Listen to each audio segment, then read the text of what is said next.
Speed's what we need. We need greasy, fast speed.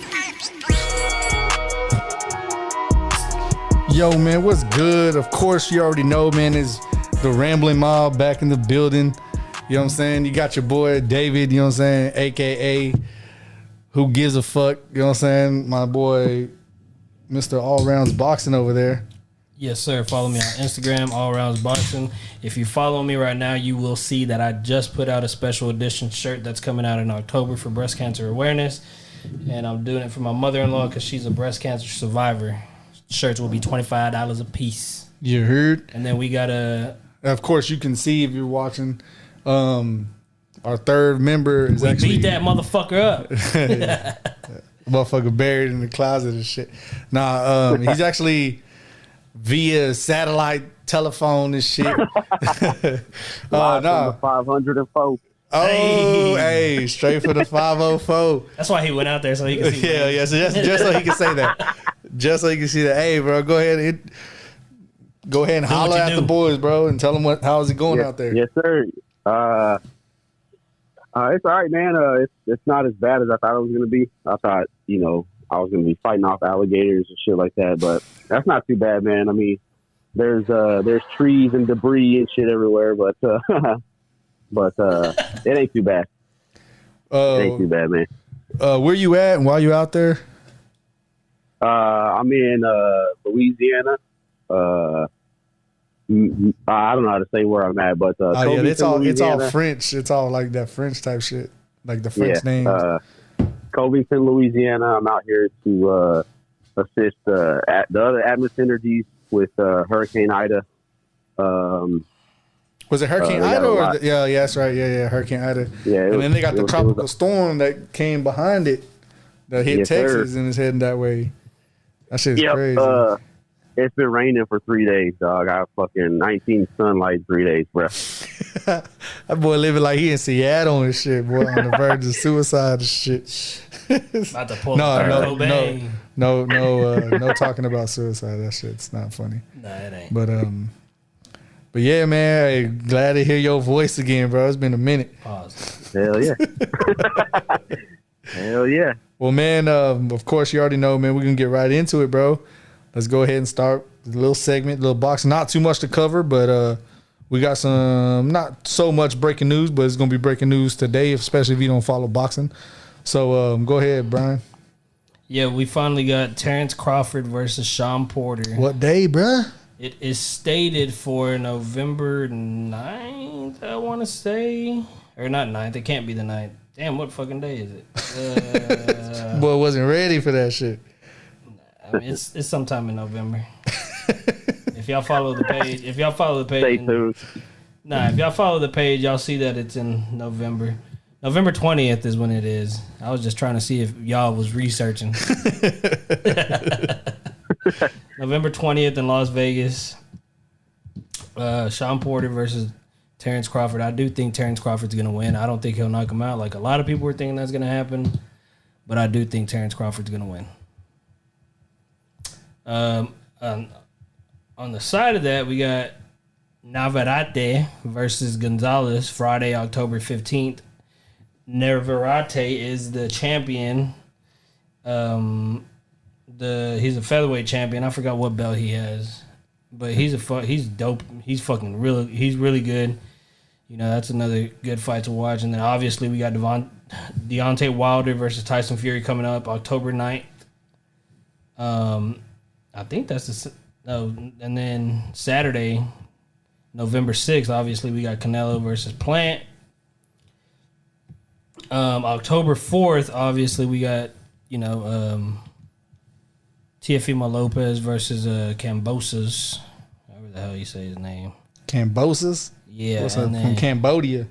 However you say his name. And then 10 days from today, which is Wednesday, Saturday, September 25th, we will have Anthony Joshua versus Usyk on DAZN, and I'm pretty sure it's going to be a daytime fight. So, be ready for that one. And then Gervonta Davis said he has a fight date coming soon. That's pretty much about boxing so far. Cool, man. I can't wait for that. Keep it short and sweet. Yeah, I can't wait for that fight though. That just announced today, man. Which one? The Oh, it was announced yesterday. well, it was whatever nigga announced yesterday. Yeah. Yeah, bro, I can't wait for that fight. Honestly, I've been wanting to see some exciting boxing fights. Oh yeah. For sure. I mean, there is. Some I mean, fights. there has been, Yeah. but I'm like, how you say, like, slobber knockers. well, no, I want to say, like barn burners. No, like big significant fights. That's what I want to see. I want to see like these big fights. These fights that are actually going to be like like altering fights. Like you know what I'm saying, like game altering fights as far as the boxing game and things like this, bro. But I definitely want to see that, man. I mean, we still got to do. And we should pick on days like this, on weeks like this, where it's not gonna really have that much stuff.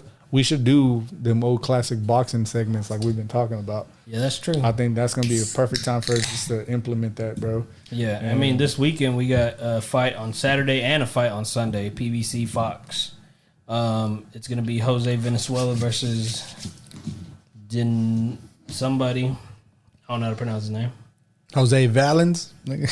Now Jose Venezuela. Yeah, and then this dude right here. I don't know how to pronounce his name. Diner Berrio. Yeah, that guy. And then we got. Well, I'm telling you, these boxing names, they sound like hockey players, dog. Malik Montgomery versus Alim Jumakovnov. Yeah, that's on Sunday. Shit, You know, nothing really exciting right now. But hey, it's still boxing, so go ahead and watch it. Yeah. Since, man, I mean, always look forward to the boxing segment, man. Knowing what's gonna happen, what has happened, you know, any kind of breaking news. Speaking of news, real quick, just to touch on it, man. I told you, Evander Holyfield shouldn't have been in that fight, bro. I know we're not gonna mention. I know you don't like to mention it, but I'm gonna tell you. I told you, bro. He shouldn't have been in that shit at all. And then Tito Ortiz got dropped. Anderson Silva whooped his ass, and then gave up his seat, bro, for his wife, Tito's wife, bro, to get first class seat back. Yeah. I'm like, bro, and then like Tito Ortiz, you know, posted a video talking about, man, you got all my respect even after the fight, blah blah. You did this, you did that, help my wife, which is class act, bro, real shit. Yeah, for sure. But yeah, that shit was crazy. I just wanted to touch on that Holyfield shit, but real quick, man. Well, not really real quick. Let's go ahead and just go right into this is football season right now, bro. So it's gonna be football heavy for a while, especially before, you know, in MLB playoffs start. Speaking of MLB, today is Wednesday, September 15th, and today is. Here's this day in history, September 15th, 1978. Shut the fuck up. On this day in Alexa, off. 1978. Goodbye. I didn't even say her name, bro. Son of a shit. Anyway, sorry for that interruption, bro.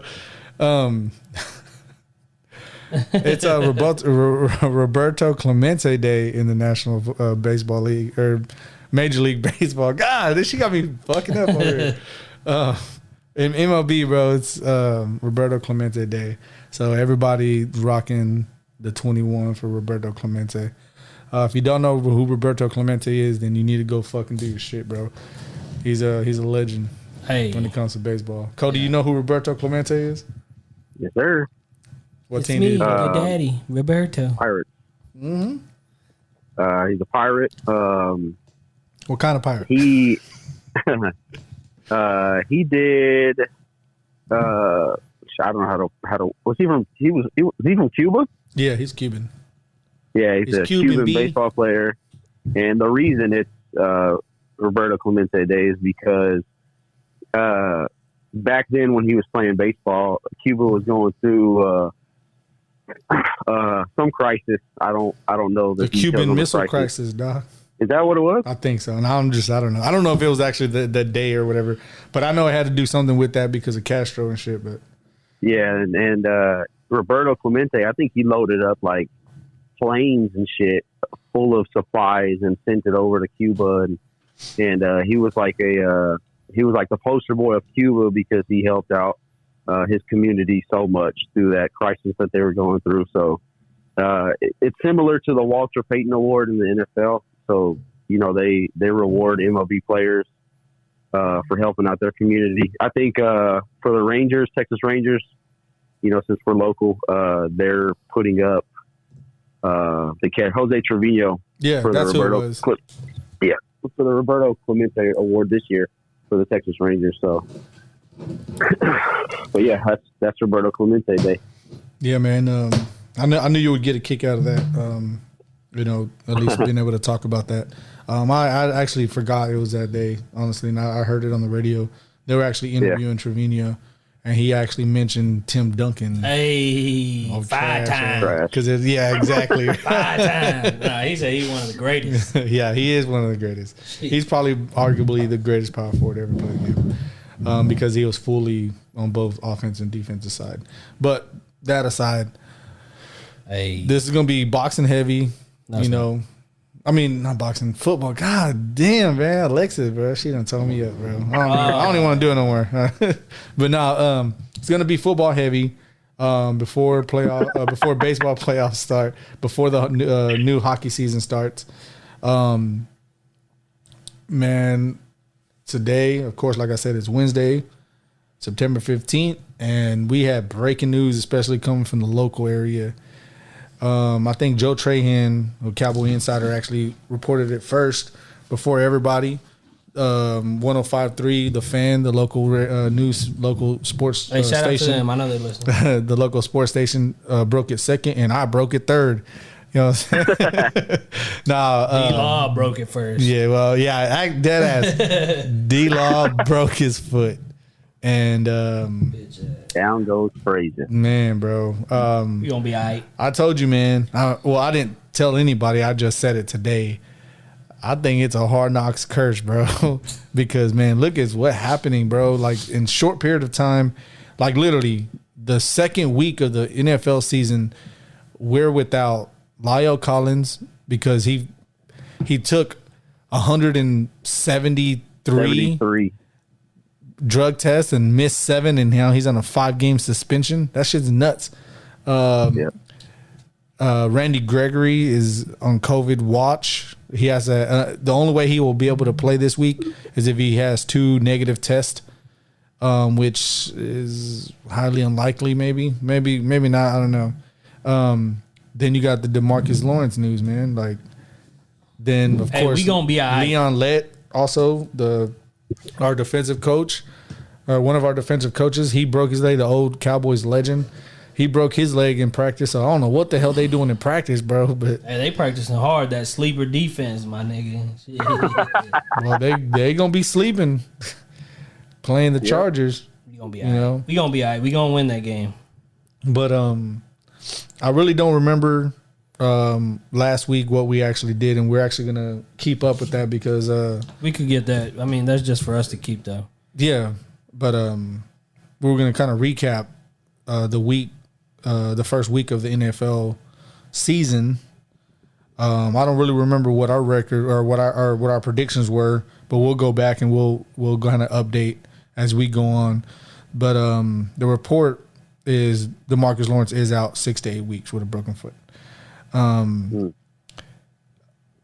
Hey, you know what though? I will say that I'd rather this shit happen right now than when we're trying to make the fucking playoffs and make a run and all this shit. So if we're gonna be, Hard Knocks cursed, I'd rather it be right now than fucking week 15 when we need every fucking buddy. So yeah. So I mean, I completely fucking agree, man. Because that's it. That shit's it gives us time to kind of bounce back and get back into it.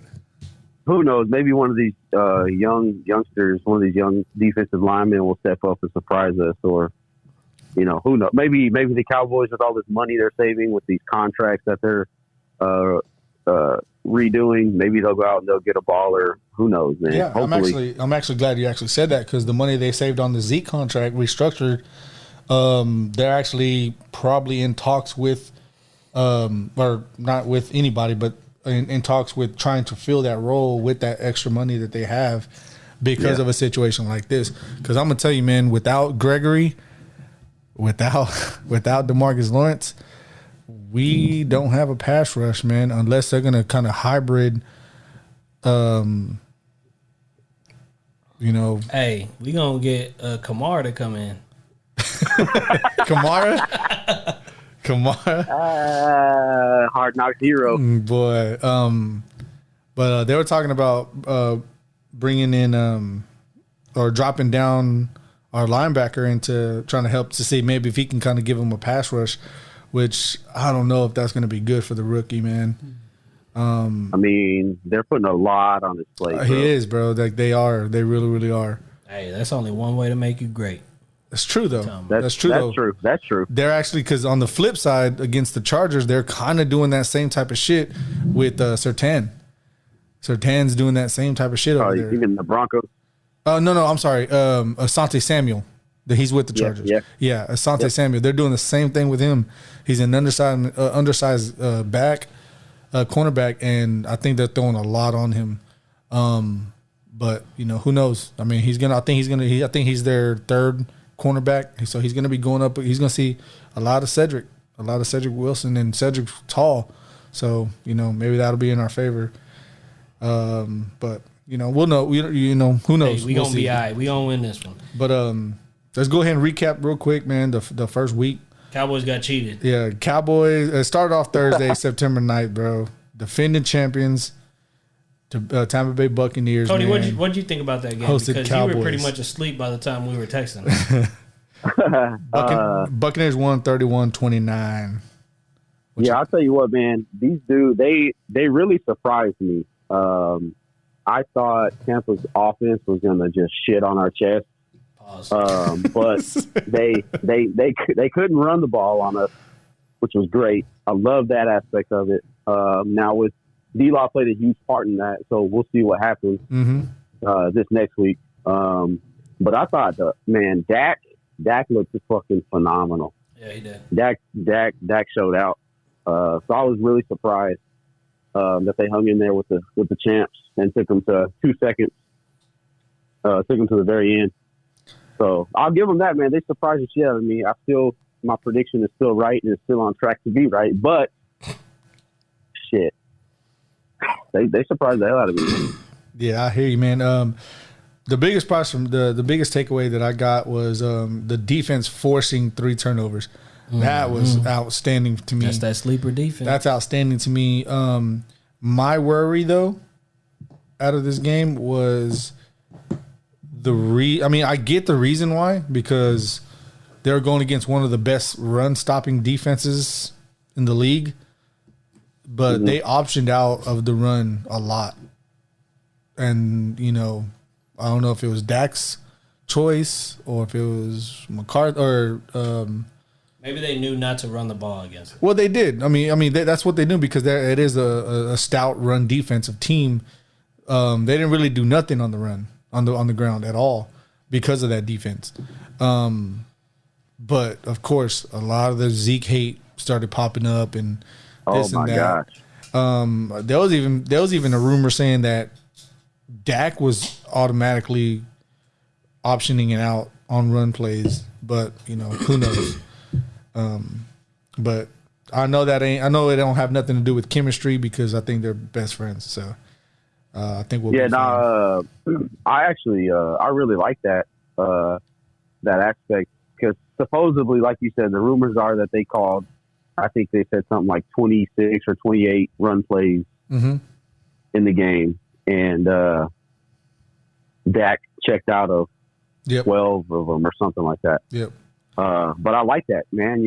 Back in when we had Jason Garrett, everybody was saying that Dak didn't have any power over the offense, and he just kind of was a yes man at quarterback, and he ran what the play was supposed to be, no matter what, whether it was a good matchup or not. So, but if he's out there checking out of these plays and we're putting up 30, almost 40 points, we're gonna be hard to beat. For real. I mean, sleeper, dog. we're gonna have to score that many points now, but that's awesome for me. Yeah. I look at that as a positive. All right. Real quick, man. Let's. You got anything on the Cowboys, Bay, Brian? Sleeper defense, is what you gonna say? Sleeper defense, and we got cheated. And we need to get rid of that. We fucking did get kicker. cheated. That was a fucking offensive pass interference. But of course, don't leave it up to the refs. Zerline missed 3 clutch kicks. Sorry ass motherfucker. I wish I could see him. We would have been leading multiple times in the game if it wasn't for the missed kicks. But we'll see. I mean, I still got him on my fantasy. I will say I don't think we need to worry about Zeke, bro. I think Zeke's going to be just fine. I think so too. I think it was that defense, us missing Zach Martin. It just wasn't a good matchup. Yeah, I think it was schematically the right thing to do. For sure. And if they continue to play football like that schematically, I think they're gonna be great and they're gonna be competitive all the way through. That's how they played. Like, don't stick to a game plan that don't work. Kind of alter that shit. And I think Dak Prescott, like you said, did a great job. Knowing when to option out. But now we're gonna go right on to your favorite team, dog. Blew out the Atlanta Falcons. That's his favorite team, man. We don't give a fuck what you say. That's your favorite team. I think we all picked Atlanta to win this game. We did. And they got blown the fuck out. 32-6, bro. Philly over Atlanta. Any thoughts? I don't have no thoughts. I'm completely.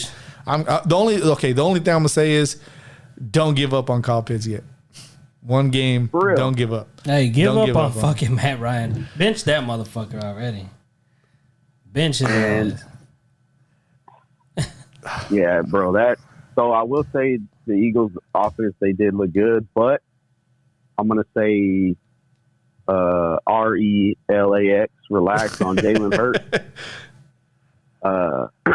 It's only week 1, and I think Atlanta is as bad as Atlanta is. And you mean Kyle Pitts? Relax on Kyle Pitts. No, well. You're saying? Jalen Hurts. Okay, yeah. Okay, I get what you're saying. Yeah, everybody's hyping up Jalen Hurts. Yeah. Yeah, that's what I'm saying. So it's week 1. He played Atlanta. I can't name anybody on their defense. Yeah. And then also on the flip side, did y'all see how Cordell Patterson, the fucking kick returner, was shredding the Eagles' fucking defense? Yeah. Holy shit. Yeah, bro. I mean, I think week 1 showed that there could be a lot of like surprise players throughout the year. And there's a lot of players that didn't perform. And I'm speaking a lot. Yeah, there's a lot of players that are studs, that are legit ballers, and they didn't ball at all this first week. So I think it could be, kind of a filling out point to this first week, but, we'll see going forward. But going on to the Jets and Panthers. Hey, my man Corey Davis put in some points for your boy. I still lost. He said I still lost. Carolina over the Jets, man, 19-14. Again, I still have high hopes for Zach Wilson. I think they're going to be fine. But they're a young team. And but I am surprised about Carolina because I don't think CMC did much either, as far as I know. He had 100 rushing yards and then 100 receiving yards. Well, yeah, he had 197 scrimmage yards, I think. Oh shit! Yeah. Goddamn. It just shows I didn't watch that game. I didn't watch it. But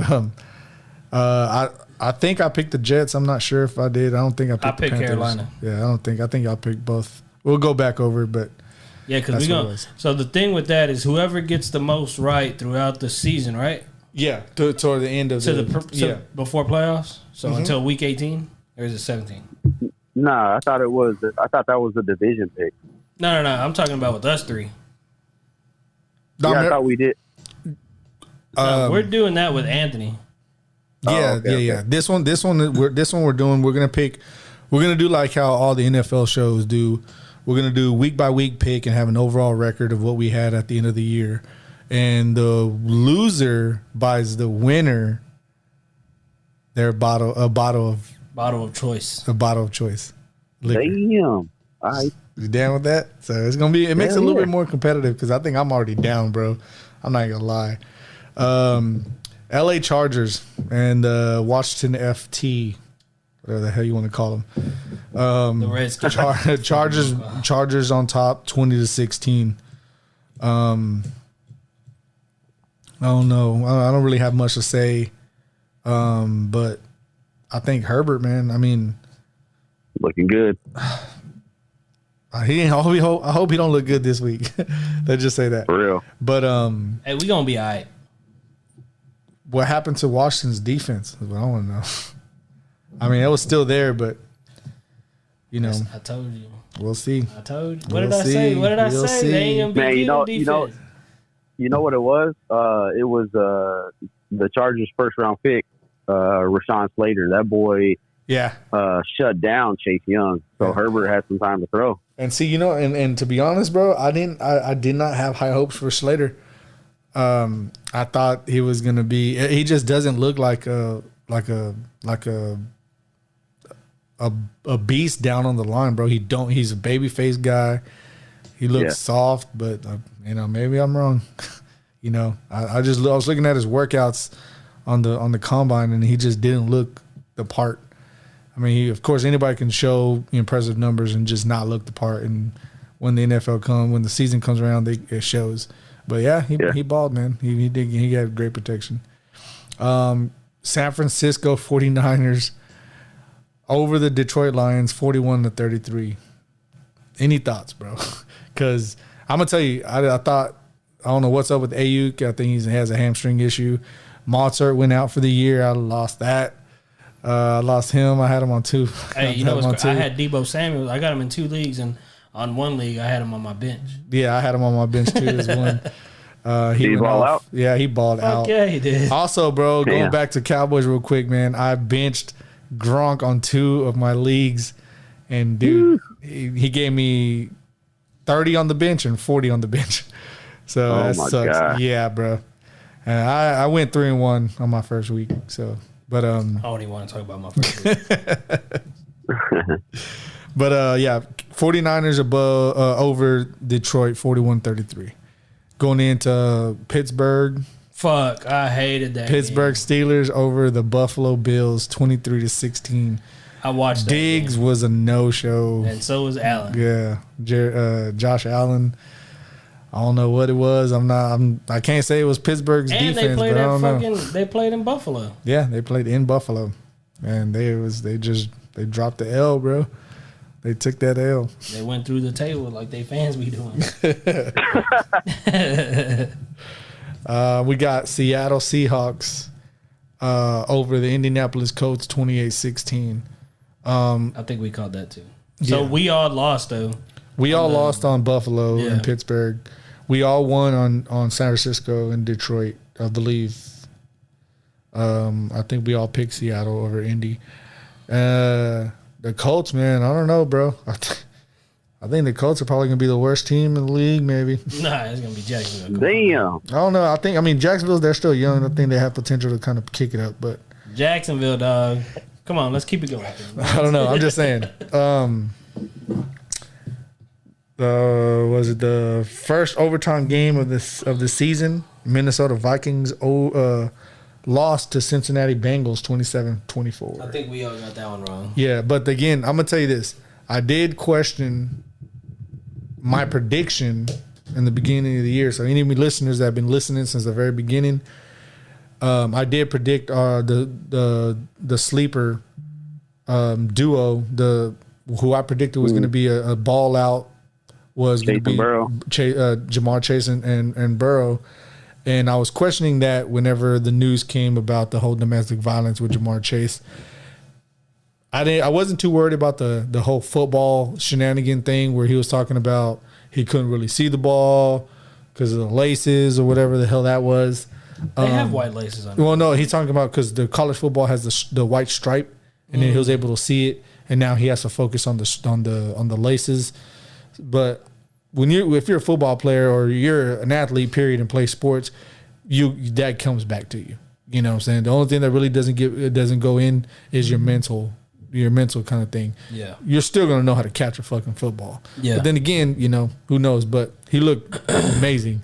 And I think that's gonna be a problem, bro. If that continues, like I said in the very beginning, Burrow and Chase, they have rapport with each other and they could shred the league, bro, if they get a chance. Hey. They could. Yeah. Jaguars and Texans, man. Houston Texans blew out the Jacksonville Jaguars. And Houston Texans being one of the worst teams, or if not the worst team last year. I mean, dude, Hey. I know it was only Jacksonville, but Taylor damn, bro. coming bad, dog. Almost put 40 points up on Jacksonville. Like, come on, man. 37-21 Houston over Jacksonville. So what do you think that game says, though? You think that says Houston is better than who everybody thought they were, or do you think Jacksonville is just as bad as the worst team in the NFL last year? Yeah. You know what they need? They need to go ahead and just sign Tim Tebow, dog. Yeah, might as well, right? Just say fuck Might it. as well. Shit, they suck Honestly, anyway. I think this was just pretty much a battle of two of the worst teams in the league. And no, I'm not serious. And I'm only saying that about Jacksonville because they're young.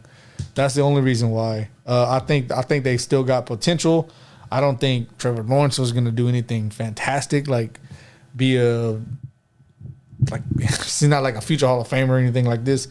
And but I think they'll still be good. They'll still be competitive. But they have to shore up that offensive line, man. And help Trevor Lawrence trying to get some time to throw that ball. But I don't see nothing really coming out of this. I don't see Jacksonville being like, I mean, they might be bad this year, but Houston, I don't see them as being like contenders or being one of the top teams. No. Both of these teams are going to fall in the division because I think they're both AFC South, if I'm not mistaken. Yeah, something like that. Yeah, they're both AFC South. So they're both not going to win the division at all. I think that's all Tennessee, I believe. Yeah, Tennessee and Indy, I believe. So I think Tennessee is going to take that. But speaking of Tennessee, they did go against one of the best teams in the league, and that's the Arizona Cardinals. Put it on them, bro. Put it on Tennessee, 38-13. Man. Any thoughts on that game, bro? Nope. I mean, I think we did pick. Me and Cody did pick Arizona to win. You picked the Titans. I did the Titans. I thought the Titans were going to do something, bro. They have weapons. I don't know where they went. Shit, they didn't show up because I had Julio on one of my teams, and that motherfucker didn't do nothing. Shit, I had Ryan Tannehill. Yeah, bro. I don't know what happened with Tennessee, but I think this is again, minor setback. I think Cardinals are that good, so I don't take too much away. I think I'm gonna tell you this though. I think this year you're gonna see the AFC South being the worst division in football. And it's not the NFC East. I think it's gonna be the AFC South. Thank God. Yeah, for real, bro. But going to the AFC East, bro. Dolphins, bro, put it on, or pulled the shocker. Up in New England, up in Foxborough. Nobody got that one. Did you? I don't know. I don't think we did. But Miami, bro. Oh no, you didn't. If anybody, I think Cody was gonna go. Yeah. I think you were, Cody. I think you were. I think you switched at the last minute, bro. But then again, we'll go back and double check it. But Miami over New England, bro. 17-16. Hey, take a screenshot of all the scores and send it to me, and then I'll just go over the shit. In Foxborough, bro. Like shit, I can't believe that, bro. They need Cam. But let me tell you this. What do you think about Mac Jones? I didn't watch it. No? You didn't watch it? I saw some highlights. What? What have I been saying this whole time, bro? Oh my God. Boy, they still lost, bro. They're still 0-1 right now. Hey, Tom Brady was never perfect, dog. So. Hey, this boy's a bandwagon for every fucking team except for the Cowboys. Come on. That boy said, "Fly Eagles fly." Whenever we left the other day. Hey, look, I already told y'all how I was feeling I thought that video I sent was a perfect explanation of how I feel about this football team. Oh my god. Anyways, on to let's keep going and get to week 2 picks because I want to hear him say the Eagles are going to win. All right. So we got Denver over the Giants, 27-13. Oh, we knew that was going to happen. Yeah, I think we all picked Denver over Giants. We did. By far the shocker of the whole entire NFL season so far. New Orleans Saints blowing out Green Bay Packers 38-30. I don't think none of us predicted that. 38-3. And the biggest question is, what's up with Aaron? With Aaron. What's up? You know what? What's up with Jameis Winston, boy? He threw for 5 touchdowns. Gee. I don't know, bro, but there was, I forgot where I was listening to it, bro, but they were talking about that Drew Brees kind of set it up. I think it was on the Fan. I think they were just kind of mocking up a story of like how this became what it was because of the whole Taysom Hill kind of debacle situation over in New Orleans because they didn't want to start Jameis last year. The whole Taysom Hill kind of thing was going on. They didn't want to put Jameis out there when Brees got hurt or whatever. So they were like trying to set it up to where Brees knew that Jameis Winston was that good and didn't want to expose him this year with that team that had last year, and then let Taysom Hill kind of fade out into black, into the abyss, and then let Jameis Winston kind of take over. Of course, this is all just talk, but that's a pretty damn good logic on how they kind of played it out if that was how it played out. Right? Because Taysom Hill, I never thought he was going to be shit. I think he's more of like that wildcat type player, and that's all he is. Like I don't remember if y'all know, but there was a guy named there was a duo out of West Virginia, Steve Slayton and Pat White. They run the Wildcat like amazingly, and they both came in the same year into the NFL, and they just fizzled out because that style of play don't work. I think Steve Slayton had a pretty good year one year. Pat White kind of did a little bit more, but they both fizzled out after a few, and that was it. But they were dynamic at West Virginia. But yeah, Jameis, I think he's gonna be a good fantasy quarterback. I mean, I always thought Jameis was good. I thought, hey, everybody has a down year. Yeah, of course. I mean, the thing that he had is he had a problem with throwing interceptions. But then again, a lot of quarterbacks. Like I said, Brett Favre, one of the best quarterbacks in the game ever in the game. It leads the fucking. I think he's the leader in interceptions thrown. Is Brett Favre? I might be wrong, but I'm pretty sure. Brett Favre. But yeah. I mean, Tony Romo, almost in the clutch, and I know Jeremy's gonna say something about it, but your boy. Fuck Tony Romo. But with your boy though, Tony Romo. Threw touchdowns threw interceptions in the clutch. You want to know what he did also? All the time. You want to know what he did also? What? The reason why I hate Tony Romo is because of the Seattle play. Bro, I tell him all the time. I'm like, bro, he's gonna be forever cemented in my memory because of that. Yeah. Because first of all, he shouldn't have been out there holding the fucking punt if he's a fucking starting quarterback or holding the kick. Was he the starting quarterback at that time? He was a starting quarterback at that time, and he was still a placeholder. It's like, bro, why would you keep him out there as a placeholder? Yeah, because he could get injured. Bro, exactly, bro. That shit was so stupid, bro. I thought that was so dumb. But yeah, I hated him for a long time because I hate him because of that. Yeah, but I don't know, bro. Like, I mean, after a while, I started saying that he was a great quarterback. He was a fucking excellent quarterback. Jeremy's a bandwagon fan too, though. So. The thing with the Tony Romo's teams, real quick, because I know we got time. But the thing with Tony Romo's teams are he never really had the help, and when he did, things happened. Things happened. Yep. Things happened, bro. Like the whole Cabo trip. But then again, that was the same year the Giants went on the run they went on and won the Super Bowl, knocked off the perfect team. No, I don't think that was that year. But anyways, they went on and won the Super Bowl against the Patriots. then the next time they went, and it was the whole Dez thing, I believe. Whenever he caught it. Yeah. And so they had great teams, bro, and they just blew it.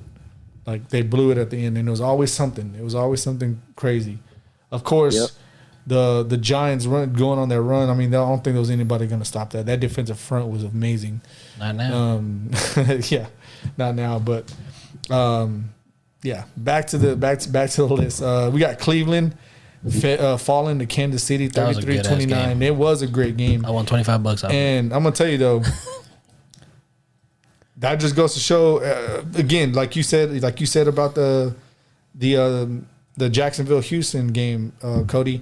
What do you say about this game? Do you think you see is like Kansas City kind of slipping, like I say they're gonna do, against a Cleveland Browns team, or do you think the Cleveland Browns are actually that good to keep up with the dynasty in the making, so to speak? You don't think it's I don't think they're. Well, I think as long as the Chiefs got Patrick Mahomes, they're contenders. Oh yeah, for sure. They're definitely going to be contenders. That boy's a beast. But what I'm saying is, what do you think about like how that played out? Like, do you think it's really because Cleveland's that good, or do you think it's because something's wrong with Kansas City? There's a couple things. I think Kansas defense isn't that good. I don't think Kansas defense is that good, and I think the Browns they have one of the best offensive lines in football. They have two great running backs. I think Baker's a decent quarterback. I'm not gonna say he's a phenomenal quarterback, but he's good. I think Cleveland got an underrated defense, honestly. Yeah, they do. I mean, they spent fucking 45 number one draft or first round draft picks on their defense. 45. Boy, wow, that's what it feels like. It feels like they've drafted a defensive player. You know who was like that, and they just threw it all away? Jacksonville. Who? Jacksonville, dude. When they went to the AFC championship game, bro, a couple years, bro, they were stacked, and they gave it all away, bro.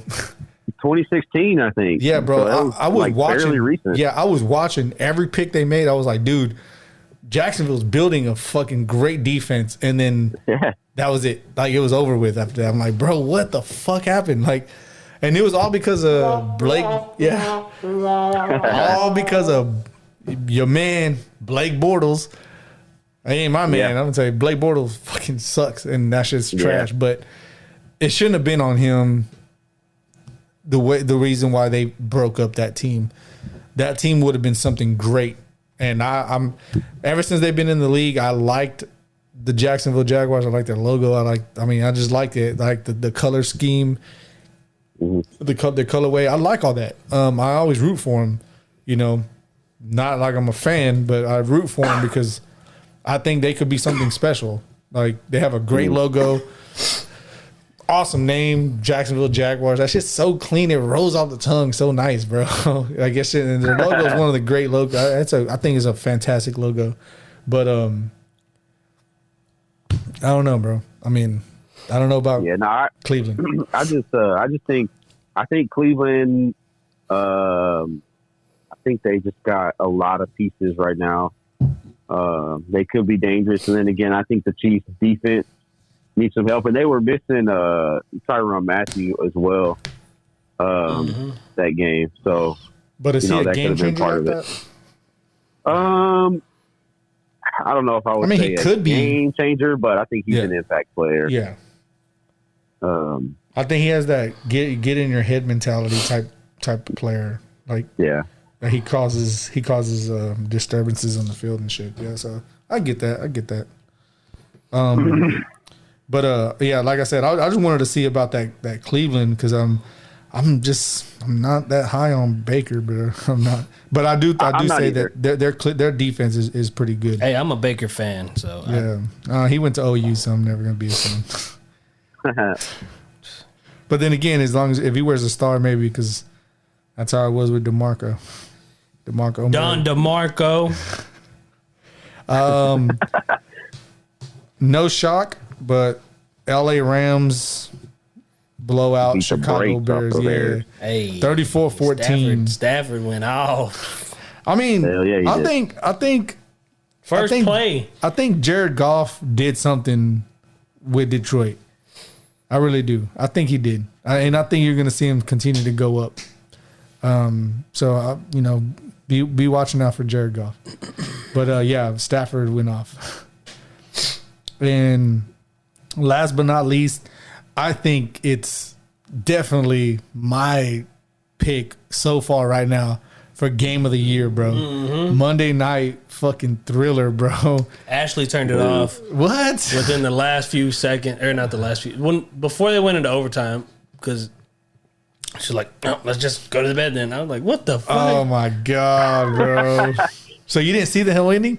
No, Oh my god. It was crazy. Dude. Oh, dude. I mean, I heard about it. but- Oh, bro, no, you had to Hey, see I'm it. glad, because in the ESPN league that I'm in, that's the only one that I won. I'm in 6 leagues and I lost in all of them except for one. So hey, Okay. 1 in 5. If Darren Waller would have made another like grab or some shit for like a first down, I probably would have been 0-6. But okay, speaking of that, the final was in OT, and it was the Raiders won 33-27 against the Baltimore Ravens. Now, what happened was, I believe Baltimore came down and tied the game. I might be wrong. I don't remember the ending. Yeah, I just that's what remember. happened. Yeah, I think that's what happened.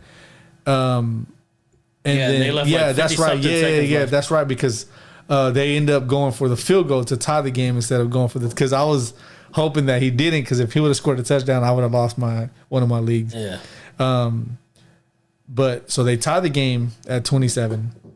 Then it goes into overtime, and I think the first play, I believe, or one of the. Anyways, there was a pass, bro, and I forgot who it was, but they fucking get all the way down to the end zone, bro, and his knees drops 4-yard line. So ball's like at the half-yard line. I know what you're talking about. Yeah, I forgot who it was, bro. And I was like, For holy which team? the Raiders. for the Raiders in the overtime when they were going to win. And the team stormed the field. Yeah, Like, yeah. they thought that it was was before overtime. Was it before Yeah. overtime? No, No, it wasn't. No, no. Because there was no. no, it wasn't. No, it was I believe it was in overtime. So they thought it was over. So the team rushed the field. It was under review. Found out that it wasn't. It was short. Think the next play or two, Derek Carr throws an interception in the end zone. Baltimore has the ball. yeah. They go, Yeah, I read about all that. shit. yeah, and then boom, A pick, right? Lamar fumbles, bro. He fumbles. They get the ball back, bro, and the next player, so fucking wide open, bro. Touchdown, and that's game. The way I explained it is dull to what actually happened, Yeah, bro. yeah. Oh my god, that shit was fucking crazy. The first week, bro, an overtime game on Monday night, double overtime or overtime with 2 fucking turnovers, bro. Shit's crazy. Bro, I'm telling you, that's probably going to be the best Monday night For game. now. I don't know, bro. It's going to be hard to beat on the Monday Well, night. let's go over week On the 2. Monday night, bro. That's going to be We're hard gonna to give our picks for week 2, and one of us has to start keeping count of it. Yeah, we'll You know what, definitely Cody? You start doing that shit. Do something. Shit. listen to this shit and recap the shit and write down the notes or whatever. Yeah, you gotta do. go back to week 1 and see, counter, like Brian said this, and this, whatever. Same shit. I got you. All right, And then you don't got a pin, do you? yeah. Well, I got people. Well, if anything, me and David could keep track of today, and you want me to keep, or let me see your phone. I could fucking read, because I can't write for shit. You write better than me. And then we'll keep track of for the week this week. Y'all cool with that?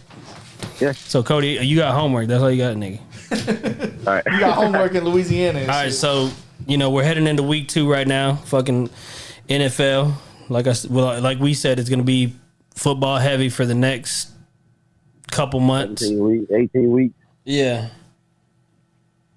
But anyways, Thursday night. Thursday night we got a shitty ass game. Two shitty fucking teams. Fuck both of these teams, by the way. You see the difference when I'm saying the shit and then you're saying it? Hey, fuck both of these teams. But anyways, we got the New York Giants versus the fucking Redskins. I'm going with the Redskins. We don't need no breakdowns. We just need names. And Okay. Cody, who you got? Because David's over here thinking like it's a hard question. I got Washington on this one. I think their defense is too much for. They said Barkley might not even play. Yeah, I go with Washington. So everybody's with Washington. Yep. All right, and then we got Cowboys versus Chargers. I think the Cowboys are going to come out on top. I'm gonna go Chargers.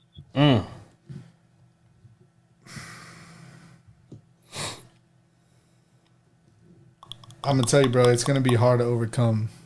So you picking Chargers? But I can't pick against the Cowboys. So who you gonna pick? But I won't be surprised if they lose. So I'm picking Dallas. Dallas gonna win. He said Chargers. I was gonna put San Diego. All right, Houston versus Browns. I got Cleveland. Cleveland. Oh, of course. Oh shit, my bad. I skipped a few. God damn. Denver versus Jacksonville. Denver and Jacksonville. Yeah, I got Denver. Yeah, Denver. Denver. Buffalo versus Miami. Buffalo. Ooh. I got Buffalo. Damn, bro.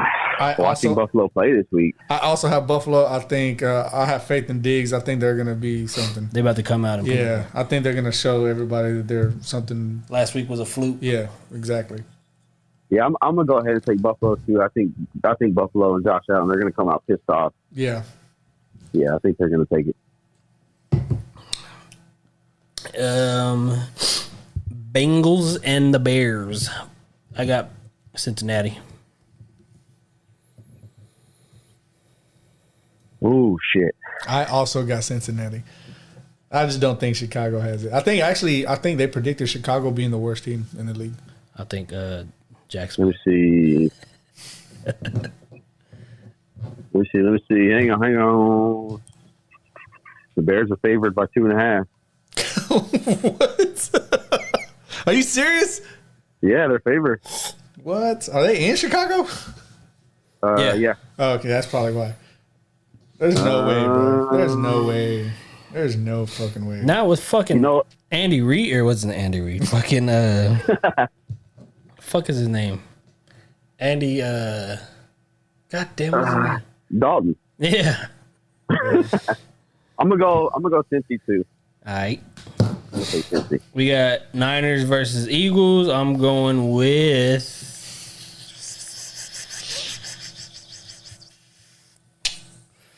the Niners. I'm gonna go Niners too because fuck the Eagles. Boy, he said, "Go Eagles, go!" I'm not saying that, but I think Philly. I think Philly pulls it off. You know what? I'm gonna stop saying fuck the Eagles because I believe in karma hardcore, and if I keep saying fuck the Eagles, they're gonna keep winning. So I'm gonna pick Niners just because I think they're the better team.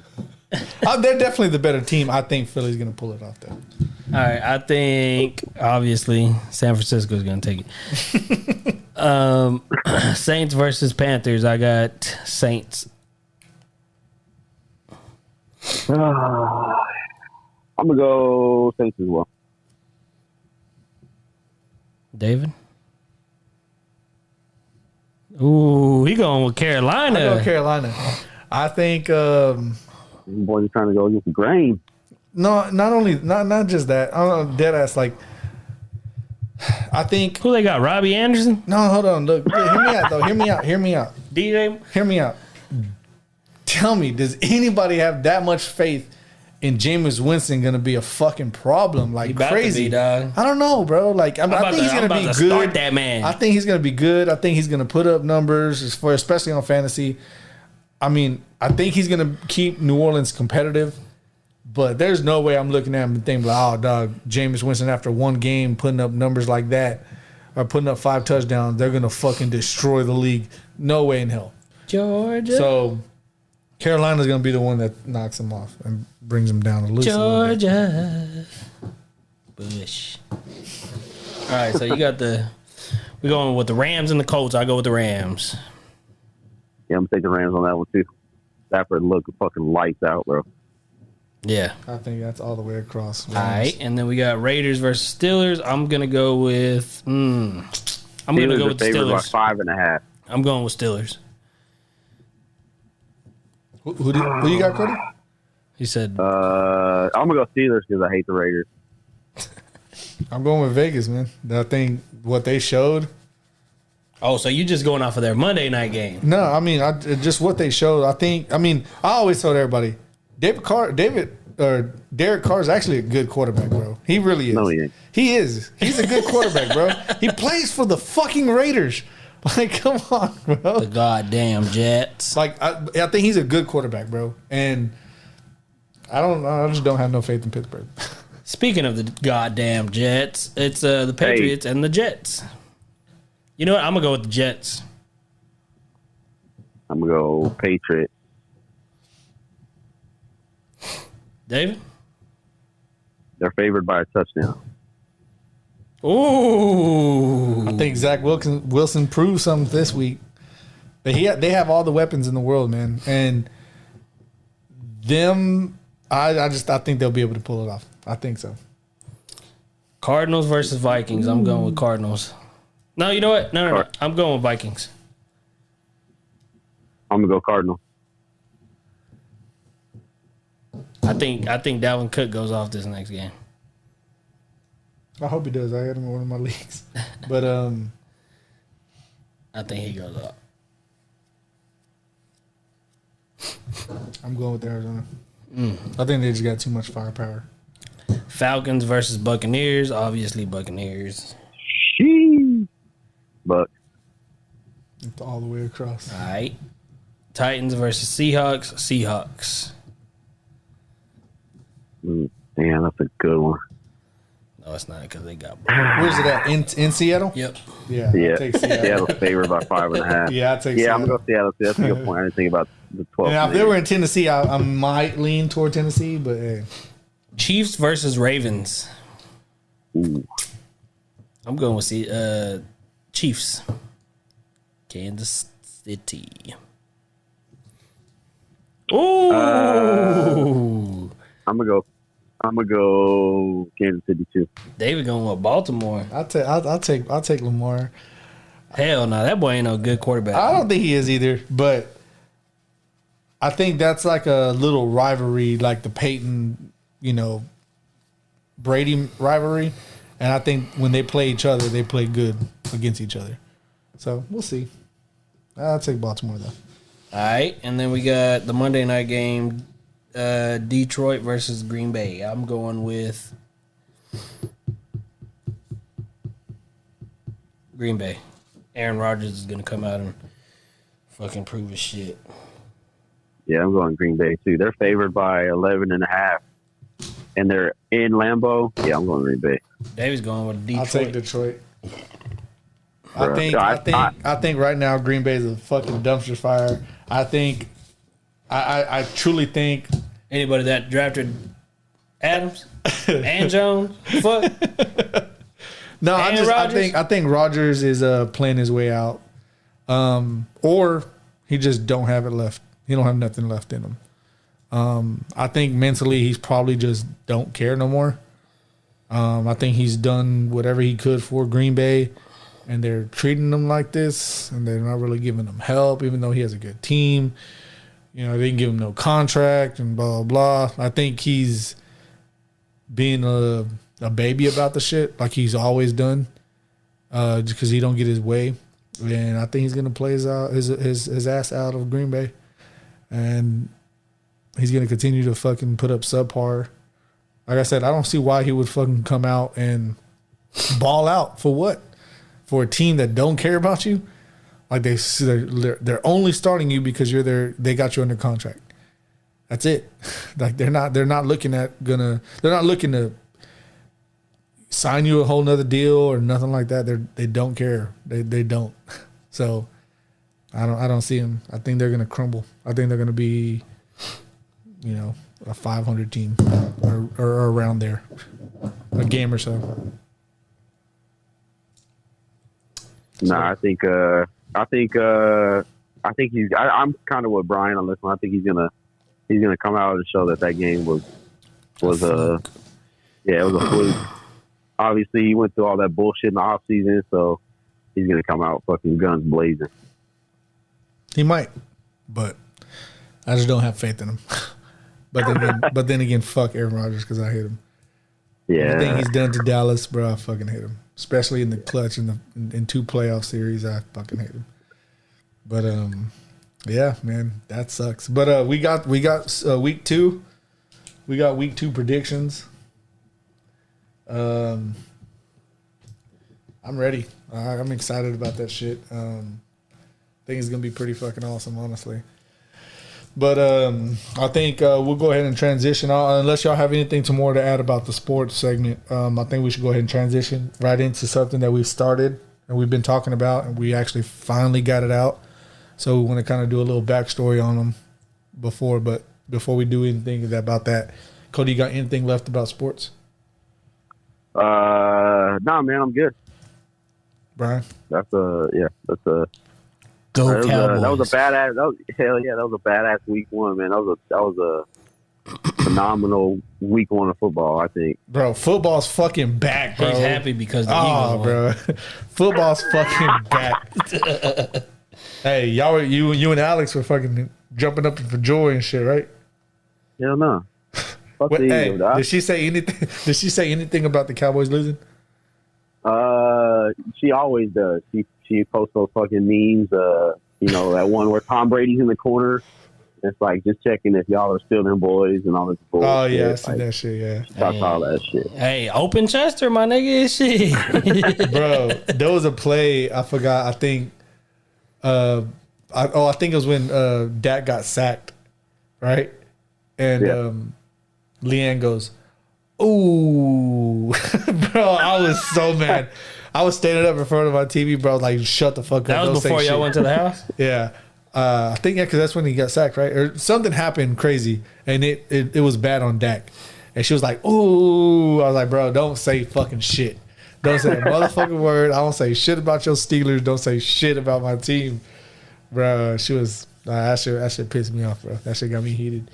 That's one thing that we don't do is during the games, we don't talk shit. Oh, bro. But afterwards, I mean, she really don't even talk shit to me afterwards, but during the games, we know we've gotten to that point where we don't say shit during the game. Shit, if Ashley was going for the Eagles, shit talking all goddamn day. I don't give a fuck. Yeah, we used to talk shit all the time, but there was points where we would literally almost get into fucking fist fight. God because nigga for real getting his ass beat in home and shit. You need to talk a fucking catch. Hey, you need to talk to somebody, my nigga. Shit, maybe when it comes to the Cowboys, maybe you can ask Alex now. I fucking. But I be getting mad too, dog. Ashley's like, "Shut the fuck up! It's just a game." I'm like, it's not a game. Nah, See, that's the thing, bro. That's the thing. Women don't. I mean, some women do, but women don't understand, bro. When it comes to men in sports, this is what we fucking do, bro. This is what we give a shit about, bro. Like, this is our escape. Well, see, like whenever I have boxing matches at the house, she's like, "You don't even talk to anybody when everybody's here." I was like, "Fuck, I'm watching boxing. What do I need to talk to people for?" They know what they're coming to. They've been watching boxing with me, so why the hell am I going to keep talking to them? They come into the all rounds boxing house. They know it's boxing over here. Shit. You know what I'm saying? Shit. Hey, go Cowboys, go. All rounds. God damn it. But getting right into it again. I know I always say that shit, but it's finally out, bro. Hip hop heads, man, we finally did it. And if this is a successful thing, man, we already have plans for our next little bracket tournament, man. I think it's going to be something that's going to be exciting. It could be something great. There's a lot of shit that we're trying to squeeze into an hour, a 2-hour show. You know, we don't want to kind of definitely. We ain't gonna do like last week. We're trying to stay away from 3 and 4 hour shows for sure. We're looking at 2.5, maybe max. You know. Yeah. But we are trying to. I mean, we have a lot of stuff to talk about. We got people letting us know, the things that they want to hear. Stay on your grind. We still gonna put all that stuff out. We're still gonna try to, set up shows and get things going. Hey, we waiting on sponsorships too. Yeah, for real, bro. I ain't even gonna shout no beer out. Sierra Nevada, what's popping, bro? You know what? Yingling. Shit, Cody, what you sipping on over there? Water. Hell yeah. Ozarka, Deja yeah. Blue, what y'all talking about? Hey, anyways, I was gonna start going into like shit that's happening in New Orleans. Clearly ain't shit happening over there. Damn, it's underwater. Exactly, that's why I said clearly. Hey, ain't how shit far happening. away are you from New Orleans? I don't know how far I am, but it's literally like Across the I'll probably say, ocean? it's across like a lake. Oh, you're on the north side of Lake Pontchartrain? Yeah. Oh wow, bro, that's dope. Probably like an hour drive. Bro, that fucking I jumped on that causeway and I went like 3/4 of the way and I turned around. Bro, that shit's fucking scary as shit. When'd you do that? We went down there that in bridge? Voodoo Fest. Yeah, that big ass bridge, that long ass bridge. We went on that shit whenever we went over there. No, we didn't. Yeah, we did. You don't remember? No, you're talking about the one that kind of crosses over. Yeah. No, we're on the fucking water you're- for like 30 minutes. That's not Lake Pontchartrain, dog. That's going over. That's from Baton Rouge to New Orleans. This one's going from New Orleans north. Yeah. Bro, that fucking bitch. That bitch is all wobbly. Boy, no, fucking pelicans fly at your windows and shit, bro. I don't know if they do that shit. I don't know if they make that sound. But bro, people haul ass and there's like no barrier really. Fuck And you that. just fly off that hole, bro. That shit's scary as shit. What the fuck? Yes, bro. That shit is so fucking scary, bro. But of course I'm a bitch. Anyways. Facts. Man, we've been talking about this fucking hip hop diss track tournament for a while now. And it's finally here, bro. It's finally fucking here, bro. It's finally here. And we shout out to Gibbs, man. My boy Gibbs. It's Gibbs. It's Gibbs putting it out. That He's a tournament local bracket. artist here in Fort Worth. If you don't know, go ahead and check his music out. If you need some shit done up, he actually did the All Rounds Boxing logo, the OG logo. He actually did the Ramblin Mob logo. He does all this shit. He does. If you're a rapper, he could do you a mixtape flyer, your album cover. If you need something like a bracket done up, he could do that for you. Shit, really good prices. Hit him up. It's Gibbs on pretty much everything. Facebook, Instagram. Holla at him. We've known him for a minute, man. He was actually a part of the self-made movement back in the day when we were rapping and shit. Hey. Good ass dude. I actually worked with his little brother. It's actually Arturo's little brother, big brother, Cody. Arturo, which are Tootie? Yeah, Tootie. Okay. Yeah, it's his older brother that did the bracket for us. Oh, dope. Yeah. So, but yeah, You know what's crazy about him? He actually came up to me one day whenever I walked into the meter reading office. He was like, "Hey, my brother?" I was like, "Who's your brother?" He was like, Gilbert. I was like, "Who the fuck is that?" He was like, Gilbert. I was like, "I don't know who you're talking about." He's like, "He says he knows you." I was like, "I don't know who you talking about." And then he was like, "Gibby." I was like, "Who?" And then he was like, "It's Gibbs." I was like, "Oh, okay, yeah." Like, come on, man. That boy Brian don't know nothing. But cool. Hey, it was in the morning time too. Yeah, Like, that's the worst time. come on, son. I don't know none of y'all meter readers back here. Y'all should be fucking bowing down every time I walk in that. Look at this fool. Damn. We're watching that living legend walk in the hallway. They should be bowing down, picking up putting their hands together so I can walk on their I thought you were talking about like picking up my kid. putting their hands together so I can walk on their fucking hands and shit. Or just be on all fours and shit. You can walk on top of them hoes, man. Come on with King that shit, dog. That's how y'all motherfuckers should have treated me. Anyways, back bro. to this diss bracket. Yeah, bro. Great diss bracket. Of course, I'm gonna tell you right off top, we left a lot of diss tracks off. Yeah. A lot. The order that they're in is not really based on their ranking. No, not at all. Only because we did leave a lot of them out. Well, also we didn't come together and be like, "Hey, make this one number 1, Right. make this one number 26 or whatever." Right. We try to come with a good matchup. We didn't want to make it. We didn't want to make it one side heavy and things. So we try to break it off into the best possible matchups. You know, there are some songs that we have on there. You know, a few that are truly they probably shouldn't be on there. You know, but for the most part, we wanted to try to keep it 100% diss tracks, like not a diss verse. Even though there's a track that we have on there that's actually just a verse on there.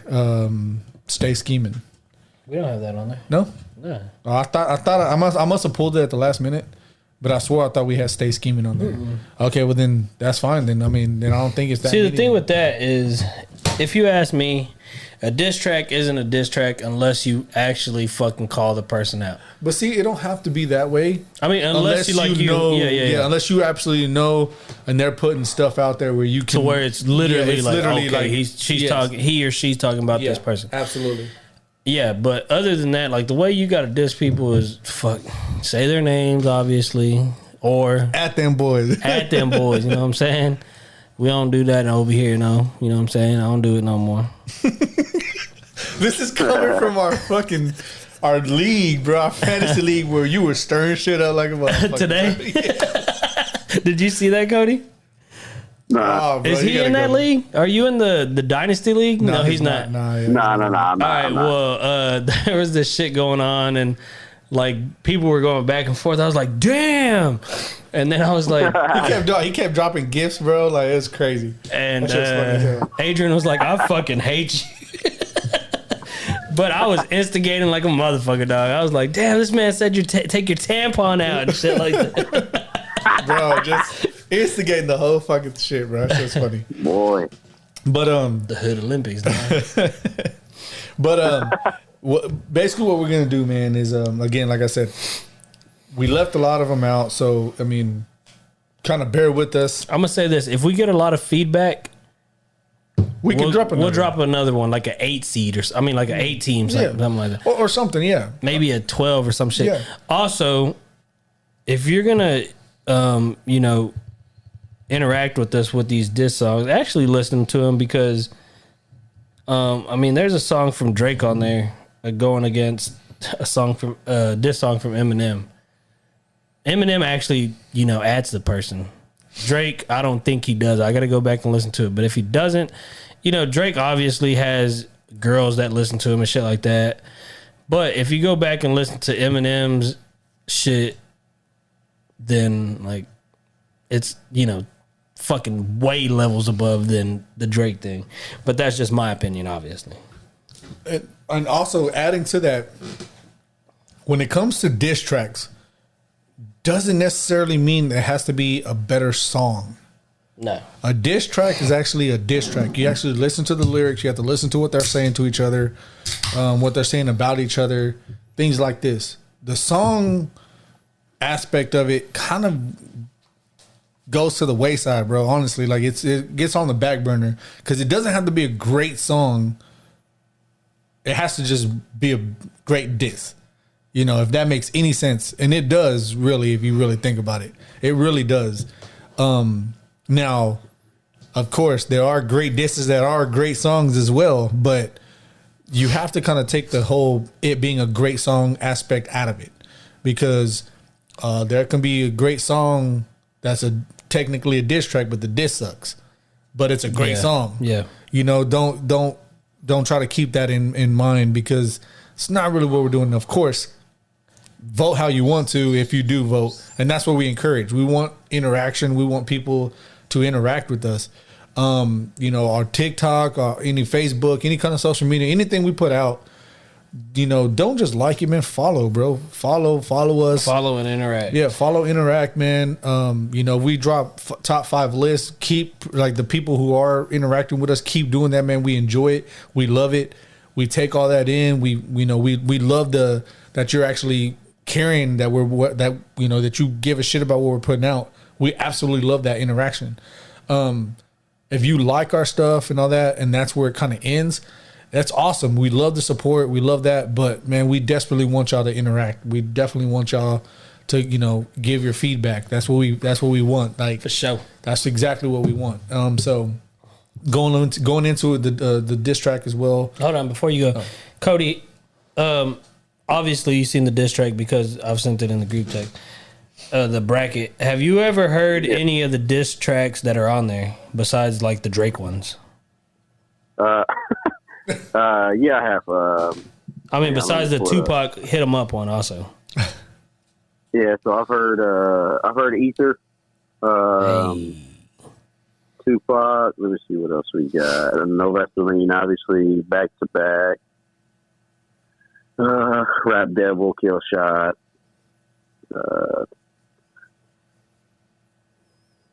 That's about it. Damn, it's small. Hang on. Yeah, pretty much. Yep, that's pretty much it. Okay, look. so also, hold on. Also, thing. I'm glad that you kind of. Hey, you know what? If we don't have a lot of interaction, Cody could fucking decide it. Do you want? Want to do that? I was gonna do like a best 2 out of 3 vote type of shit. Nah, we already know. Okay, leave it in Cody's hands. Okay, you know what, Cody? Yeah, we'll put it on you, bro. Like, because I know a lot of these songs. Brian probably knows all of them. If we don't get interactions on enough reactions, I don't know what's enough reactions. I want to say at least 10. Wow, that's a lot. I mean, it could be a lot. I mean, who knows? We'll see. I mean, a lot of people interact whenever it's good conversation, hip hop wise. True, and that's great.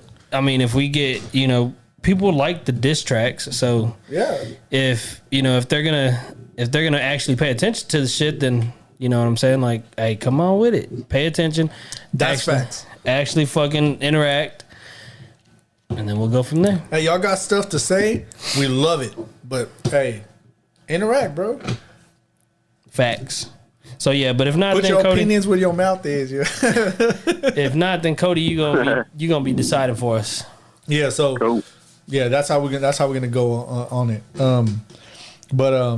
So what we're gonna do is like we said before, we have a 32 team bracket. We're gonna have it to where we're gonna do 4 songs, so 2 matchups per week. We're gonna drop the matchups on the podcast and on Facebook. Yes, on Facebook, on social media, all that. We're going to give everybody a week to kind of decide and listen to it. We're going to drop backstories on them. We're going to drop on each matchup, like we're going to do here in a second. We're going to on the Facebook page, we're going to drop clickable links so you can kind of go in and listen to the tracks. We're going to try to make it as very like interactive, friendly as possible, listener friendly as possible. So you can kind of get the full effect of these matchups going against each other, these songs going against each other. I think it's going to be awesome. I think it's great. I'm excited about it. I just can't wait to see how it goes. I have a sleeper that I think is going to run. It should run. It should get a pretty good run all the way through if you listen to the track. But the one you were talking about earlier? Yes, bro. It ain't. Acknowledged by Master Ace, bro. I'm telling you, you gotta listen to that. You gotta look on how it would break down. Of course, it will. Of course, but I'll tell you right now. Who knows? Nah, you can't do that. In my opinion, I'll just tell you. I ain't gonna like list them all, but go ahead and start. Okay, but the first matchup. Nah, it ain't. It's going out right after the fucking second round. I don't even see how it's set up, honestly. Nigga, come on, Zach. Come on. Come on. Come on, Zach. Come on, Zach. Come on, Zach. No fucking chance. How did that happen? I'm sorry. Okay. No chance. All right. So no chance in hell. I'm sorry, man. But it's a great song, though. I'm. You gotta listen to it, man. And maybe we got true listeners out there. They maybe they'll persuade the vote. You know what I'm saying? Hey, maybe. But straight off the top, man, we're gonna go with technically what's labeled as the bracket number, and that's gonna be number 8, Nail in the Coffin, and against number 25, Back to Back. Of course, number 8, Nail in the Coffin, is Eminem track that he disses Benzino. Hey, I wonder if I could play like a snippet. Yeah, if you can. Nail in the Coffin was released in 2002. Of course, again, like I said, it was Eminem. It was Eminem dissing Benzino. You can play it in the background. That'd be awesome. Just a little bit. Yeah, it was Eminem dissing Benzino. And basically kind of how it started, bro. It kind of started with the Source magazine, which was co-founded by Benzino, gave a bad review on one of Eminem's albums. And because of that, you know, M kind of said some shit about Benzino. So Benzino dissed him at a Hot 97.9 up in New York City. The same month, Eminem went to Hot 97.9 and dissed Benzino back. I will never claim to be no raisins in. All right. Back and of course in that same year, Benzino dropped "Pull Your Skirt Up," which was Benzino's diss, one of Benzino's disses to Eminem, where he called Eminem the 2003 Vanilla Ice. The beef ended in 2005, when kind of Benzino kind of faded into the abyss and kind of got fired from the Source, and a whole bunch of stuff kind of happened. But that's kind of like the backstory of how it kind of happened. It kind of started because of, reviews, things were said, back and forth when it came to, the whole theory of, what was said about the dissing. Like Benzino pretty much said, I can go on, but basically I'm trying to sum it up.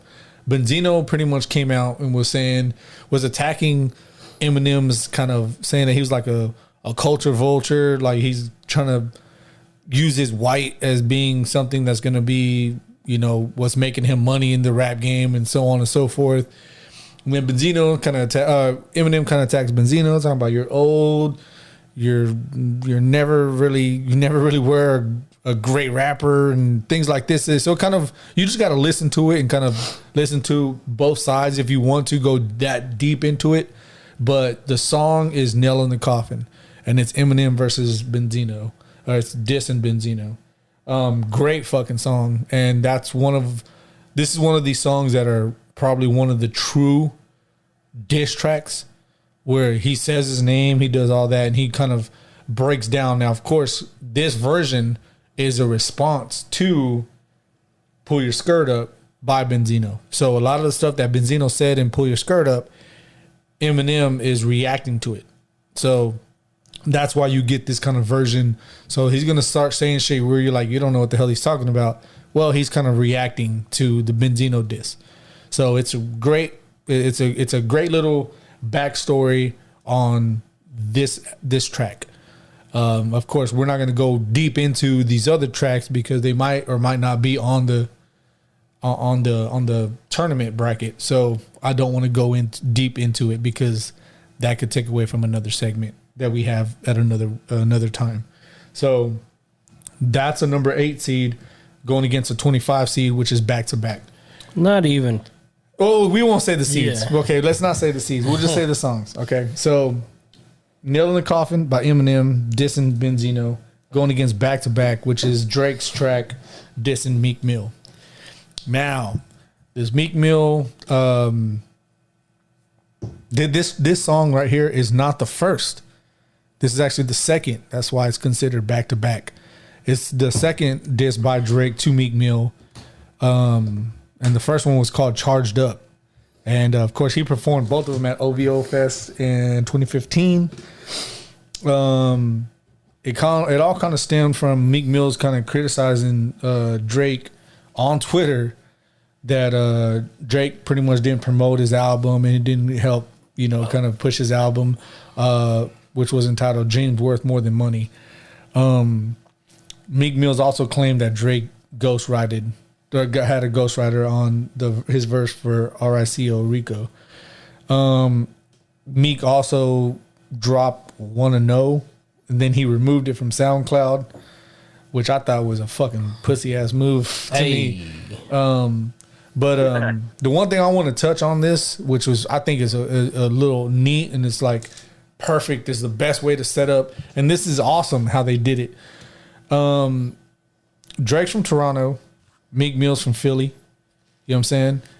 When Drake dropped back to back, the kind of like the picture that he used to drop this single was the cover art. Yeah, the cover art. That's what it's called. Yeah, of course. I'm an old head. I don't know what the fuck I'm talking about. The cover art was Joe Carter's 1993 World Series home run against Philly, bro. That shit was awesome. So I thought it was perfect that he did that. So Joe Carter, of course, if you don't know who Joe Carter is, he played for Toronto, and Toronto actually won the World Series in '93 against the Philadelphia Phillies. And the song was released on July 29th of 2015, and that same day, Toronto played Philly. That shit is awesome, bro. As a fan of sports, that shit is fucking great. I thought that shit was so neat and clever, and that's how you fucking drop the diss track, bro. You're from Toronto. That was around the same time that Toronto and Texas were going head to head.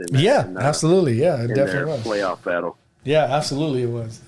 That's why I hate Toronto. Fuck Toronto. Yep. It's always going to be that. So the first matchup, like I said, is going to be Nail in the Coffin versus Back to Back. So you got Eminem dissing Benzino and Nail in the Coffin. You got Drake dissing Meek Mill and Back to Back. That's a hell of a matchup. I mean, Brian, you want to go ahead and add on anything? You want to kind of give your response on like how you reacted when you first time you heard these disses or anything like that? You want to put any input on anything? No, that's okay. I can't because nah. No. Okay. All right. That's fine. All right. Our next matchup is gonna be Jadakiss diss to 50 Cent called Checkmate. Checkmate was released in 2006, and it was an actual response to 50 Cent's diss called Piggy Bank.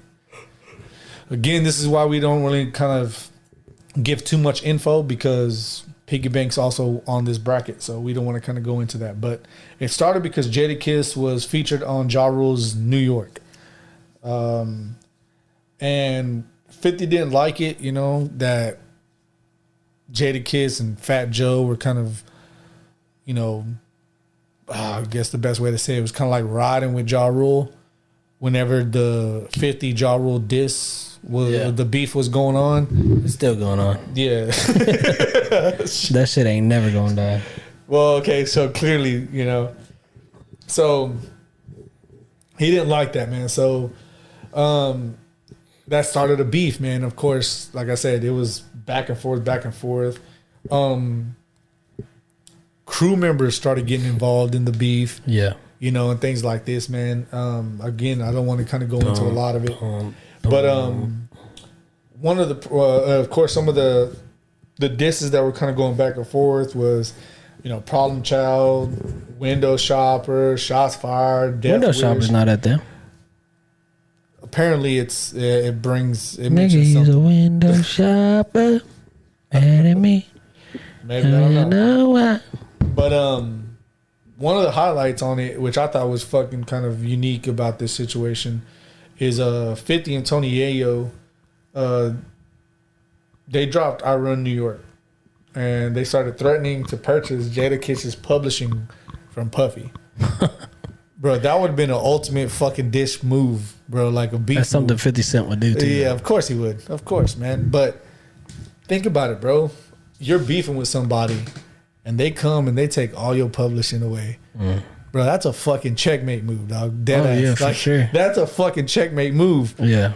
And of course, this is a Jadakiss diss to 50, but 50 was doing the checkmate move. Now, of course, that's all I'm gonna say about it. I want y'all to go listen to the tracks. They're fucking awesome. Ain't that how Jadakiss was? That's exactly how that's exactly how he does it. But that's going against Death Wish, bro. And Just break it down real quick because that's a lot. It's gonna be hard. Okay, look, Death Wish dropped in 1992, and it was a diss by MC8 to GJ Quick. Yeah. This is by far one of the longest rap beefs on wax ever. I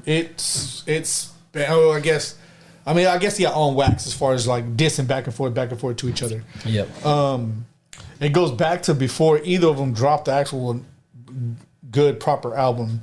Of course, everybody knows DJ Quick. If you don't know, DJ Quick's a Blood and MC8's a Crip. So this is all Cali gangbang type shit. Real gangbang shit, that's what it is. But on the underground circuit, DJ Quick dissed Eazy-E and MC8 because they're both Crips. And of course, DJ Quick actually said it wasn't a diss, but MC8 took it as on his own because of that gangster type mentality that he was a Blood, they're Crips, so that kind of started the beef. And of course, the rest is history. Yep. The beef started in about 1990, and then of course this song Death Wish, DEF Wish, was dropped in 92. It wasn't the first diss that was going out, but it's a great fucking diss song. So go check it out. But that's really all I can say about it because it's literally pages of dissing going back and forth. There's a lot to mention on it. So it's very, very hard to kind of give you a backstory just based off just that. So it started because DJ Quick said some shit underground on a record that he dropped about Eazy and about MC8, and of course because of the gang affiliations, that's what kind of popped it off, and that what started this kind of fucking beef on wax type shit. So I'm excited because they're one of DJ Quick's diss tracks to MC8 is actually on this bracket as well. So we'll see how that shit runs, but there you go. Check for the bracket next week. Yes. So for the bracket, for the songs. So for the songs, go ahead and I'll let you go ahead and talk to it. It's Nail in the Coffin versus Back to Back, and then it's Checkmate versus Death Wish. So we will be posting the links on my Facebook, David's Facebook. Cody, you got your Facebook, right? Yes, sir. So Cody will be posting it on his. Of course, the usual. Respond and give us your vote before Wednesday of next week. You got plenty of time to kind of listen to it, check it out. But like I said, if you got my number, go ahead and text me after you listen to those songs, or text me for the links. I'll send you the links. Yeah, all that shit. It's great, man. It's gonna be fun. But like I said, it's all about the end. It's 100% all about your interaction. 100%. We don't want to just do it our own way. Well, no, we could do it our way. We will. If it is, then it's Cody. Cody don't know. We'll eventually do it our own way, but we don't want to. That's not what this is for. We really, really want to get y'all involved and want to hear what y'all got to say. Yeah. Because no matter what, everybody has their opinions. But this voting thing, man, we want to see what y'all think about this stuff. We want to see, us putting it out like this, and y'all kind of getting backstories and listening to the tracks itself, putting them against each other. We want to know all about that. That shit is so intriguing. That shit's so awesome the way we put this together. So big facts. We appreciate the support and the interaction, man. We definitely want to get that done. Facts. So, with that being said, next week we will give you the winners of each matchup. And we'll also drop the next matchups as well. So that's how it's going to be. After every week, we're going to give you the winners, and we're going to drop the next matchups to kind of keep it going. Yeah. So, Cody, you got anything to say about this? Nah, man, I'm really excited to pretty much do my homework on these tracks, man. Of course, I've already heard. I kind of know the backstory, and I've heard back to back. But these other ones. I'm excited to listen to them and dive into the backstory behind all these tracks, man. So, hey, man, I'm excited to hear what you got to say. Honestly, bro, real shit. I'm not even bullshitting. Yeah. We will also be doing another top 5 next week. We haven't figured it out, but Yeah. we will have it by the end of this episode. Yeah. Also, if you want us to do, if you want us to do a top 5 movie segment, then let us know. Like I said, we wanted to kind of introduce the music kind of situation in. We definitely will do that as well. Just Yeah, the kinda homie give us- Matt said he wanted us to do a top 5 boxing thing, but that's gonna have to wait, Matt. Not because that's a lot of fucking boxing movies. There is a lot of and boxing all that movies. I mean, there's a lot of sports movies. Period. Yeah. There's a lot of funny movies. So stuff. But the boxing one's gonna have to wait because I definitely gotta. Yeah, no, you got to go back and look at it. Bruh. I gotta go back and look at them. Hurricane's great, bro. That's a hell of a fucking movie. The Fighter, The Fighters. I think the Fighters Man probably on the my Baby, Nah, we girl gonna do fight. There's a lot, bro. I mean, there's a lot to go into. But Hey, shout out Matt. hey, man, who? Matt Harris. Hey, you know what? Let's call. Never mind. We can't. We're on the phone right now. Yeah. But I'm done talking, bro. I'm gonna let you go ahead and take control of this hip We hop going. We segment. going to the hip hop. We're going straight to the hip hop. Hey, we That's all going to got the left. hip hop. We going to motherfucking Notorious B.I.G. Biggie. Yes. Rest in peace, B.I.G. You know what I'm saying? The best, the king of New York. I don't give a fuck who's. It's the king of New bro. York. He was the king of New York, I guess. He was at the time. So who do you consider king of New York? To understand who the king of New York is, you have to understand who the king of New York was. Yeah, so we're going into the Biggie segment. You know what I'm saying? We were doing the top 5 Biggie songs this week. Biggie Cody, Small. do you have anybody that gave top 5s, or did you fucking totally slip on that? No, I don't have anybody that gave me no top 5. This boy probably didn't even put it So. on there. You didn't, right? Chill. Nah, I didn't. All right. Well, David, you got anybody that gave I theirs? don't have it, bro. But I'm gonna tell you this. Damn. No, look, hold up, bro. But on our TikTok, man, I'm gonna tell you, got a lot, bro. We got about 1,170 plays, and we got 99 likes, bro. That is by Hell far yeah. our best one so far. Of course, we're low budget, kind of like Team Art. If you know what Team Art is, bro, we the Team Art podcast of the footwork. To save But, a lot. We gonna get there. 99, bro. I think out of all the videos we've ever posted, all the way back to when, Canelo and I think when we first started, it was Canelo and Saunders, and then we started Canelo and Caleb Plant.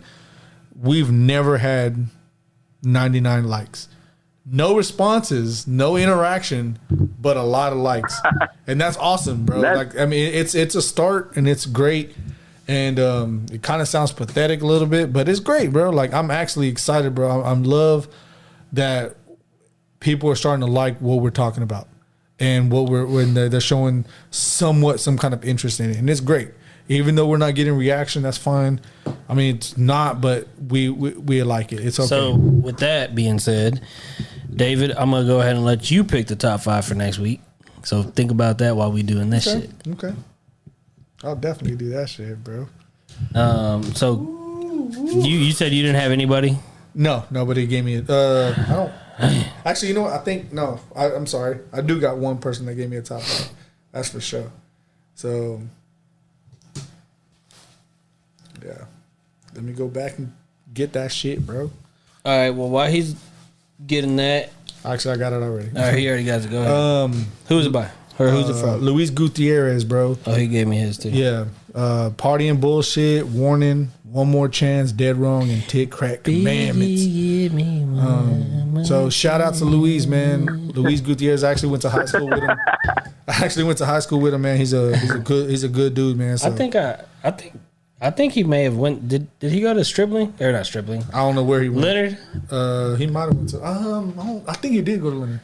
I don't know because I think I'm a little older than him, so he's in. I think he's my age. yeah, he's probably your age. He used to dress like a cholo, right? Yeah. I think he went to Monning. So He might have. he added me on Facebook, but I do think that's him. Yeah. Yeah, I do think that's him. I think we skipped one day to like fucking go smoke. Probably, bro. That's what he did, bro. But Fucking yeah, who didn't, bro? Cody. No, I wasn't. I was straight A's. Straight A's, David. All right, so for my Nah, I didn't skip. boy. Boy got his ass whooped by his motherfucking daddy, bro. So I got a few. Facts. We got a little bit of people. Damn, where's the first one at? You know what I'm saying? I know somebody did something. So Cody, what you think about Biggie, bro? Man, I'm gonna tell you. Obviously, I've heard like his hits and shit. Like, you know, who hasn't? I know a little bit about Biggie, but really diving into his albums, I had a fucking 8.5 hour drive down here to Louisiana, and I played Biggie pretty much the whole way. And it took you this long to come up with the top five? so what I do is I write down a list of what songs stand out to me, and then I organize those in my top whatever. But That's what I do. Man, I didn't realize how good he was, bro. I really underestimated Biggie. I'm kind of torn to even say that he might be better than Pac, bro. In my eyes. Boy, you dumb as fuck. Bro,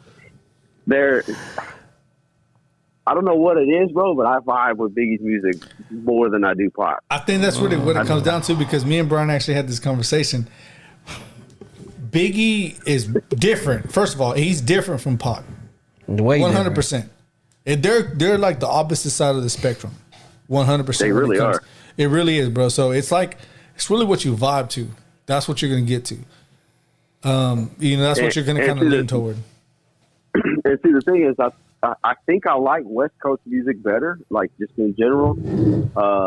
But Biggie's flow, man, and the way that he puts songs together is just fucking phenomenal. I really underestimated or just was unaware of how good he really was. So he blew me away on this list.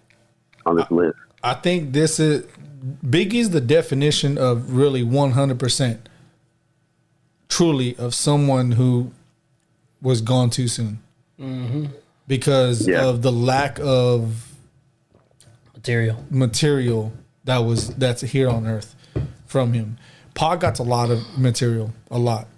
And I think that's why a lot of people lean toward Pac more, because he has more to choose from. Biggie doesn't have that much. Pac's just better. Simple, plain and simple. Well, I think too that Pac was more of like a culture icon, like at that time, just with everything that he was doing, and Pac's message was different, and I think more people at that time vibed with Pac's message. So I'm not saying he gets that's more 100%. I think you're 100% right on it. Yeah. I'm not gonna say Pac gets more like recognition because they're both huge, but like I just think that has a lot to do with how people perceive who's better, and shit like that. So yeah, I 100% agree. Like I said, bro, you actually blew me away, bro. You nailed it. You nailed it. You nailed it, bro. You nailed it, bro. Like real shit. Like you nailed it right on the head, bro. Exactly what it is, bro. People look at Pac as a cultural icon, so it kind of puts Biggie on the back burner. But Biggie did great things, and he's a great lyricist. And he was amazing for what he did in his time. But Pac got that culture following, and he got the more praise because of what he was doing at the same time. But doesn't take nothing away from Biggie. Like I said, it just sucks. And like I said, the reason why I say the ultimate definition of somebody gone too soon is because of the lack of material that he was able to put out at the time of his death. And that sucks because he was great. And he was. All right, so with you saying that his third album, what is it? Born Again? Born Again. Born Again. Was that released after he died? Oh, yeah. The second album was released after he died. Oh, that's what I thought, because I messaged, I don't know if I messaged Brian, but I messaged somebody, or the group or Brian, but I couldn't I didn't know what albums we were doing because I didn't know what was released after he died. Yeah, so. I if I'm not mistaken, I think Ready to Die was the only album that dropped when he was alive. Yeah. That's crazy. Yeah. That's crazy. And he was able to do what he did in just that. Yeah. Those albums. Like I said, we talked about it too before because I know we're kind of getting off topic like a motherfucker, but not really off topic, but we're trying to get to this list. But I truly think 100% Biggie had to put out so much material before Ready to Die dropped, because if he dropped that as a first album and really didn't have nothing to back it, it's beyond me. I don't get it. Like that shit was. It's not his best album, but that shit's fucking great, and it's phenomenal for the first album. And I just think that if you look at Pac struggled his first 2 albums, and then he didn't really hit his stride to his 3rd album. Biggie did it on his first, so for sure. Who knows, bro? So, but Brian, let's go ahead and get it right into these lists, bro. I know we kind of tailed off on it. Yeah. So this dude Santana Diego Delgado's my bad. He said easy for the top 5: Suicidal Thoughts, Warning, What's Beef, Niggas Bleed, and 10 Crack Commandments. Jeremy said there's only 2, What's Beef and Dead Wrong. That's the ones that he likes the bestest. The bestest. Which What's Beef? Nah. What's Beef's a great lyrical track. It's The beat's trash. Dead Wrong is good, but definitely not top 5, in my opinion. I agree. What's Beef? The beat is trash on that song. Yeah. Brandon Nunez, he said More Money, More Problems, Juicy, 10 Crack Commandments, Notorious Thugs, and Big Papa. PJ said Notorious Thugs, Going Back to Cali, Machine Gun Funk, Big Papa, Warning. The homie Jose Quintero, who actually listens every single time, so shout out to him. What's crazy about him is me and him actually got, you remember we were talking about it the other day, whenever I got caught high as fuck. That's him. So I know Jose will probably laugh at that shit. Hey, Jose, I was in the motherfucking building whenever that shit happened, bro. Hey, we were high as and fuck. And it wasn't my weed, nigga. Thank God. We were high as fuck. My parents, I guess they went on a date or some shit, right? They went to the movie. Yeah, they went to go eat, and then they went to go to the fucking. They were supposed to go to the movies. So me and my homie Jose, we like, oh, fuck. Well, shit. He was spending the night and shit. I was like, well, fuck, we got time to smoke. This was like in fucking 6th, 7th grade or some shit. With me, damn. This was sophomore year, bro. So we were in 10th grade. So whatever grade you were in. So we were 15. You're 3-4 years younger than me. How old are you? 35. So I'm 32. So Am I 32? One of the 32, I think. I was born in 89, so that's 32, right?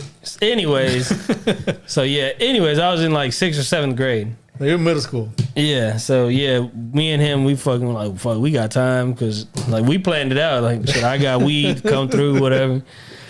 Yeah. Hold on, you had the weed? Yeah. Where'd you get the weed from? The plug. Or he might have had the weed. Either way, it wasn't my weed. That's the thing. He lived next door to him, so that was the plug. What was crazy, it was right across the street from a fucking middle school. Anyways, so we were fucking high as fuck. I thought we were watching TV, to be honest with you. But we were in the room with the fucking lights just off, and we were awake, just sitting down, fucking blazed as fuck, bro.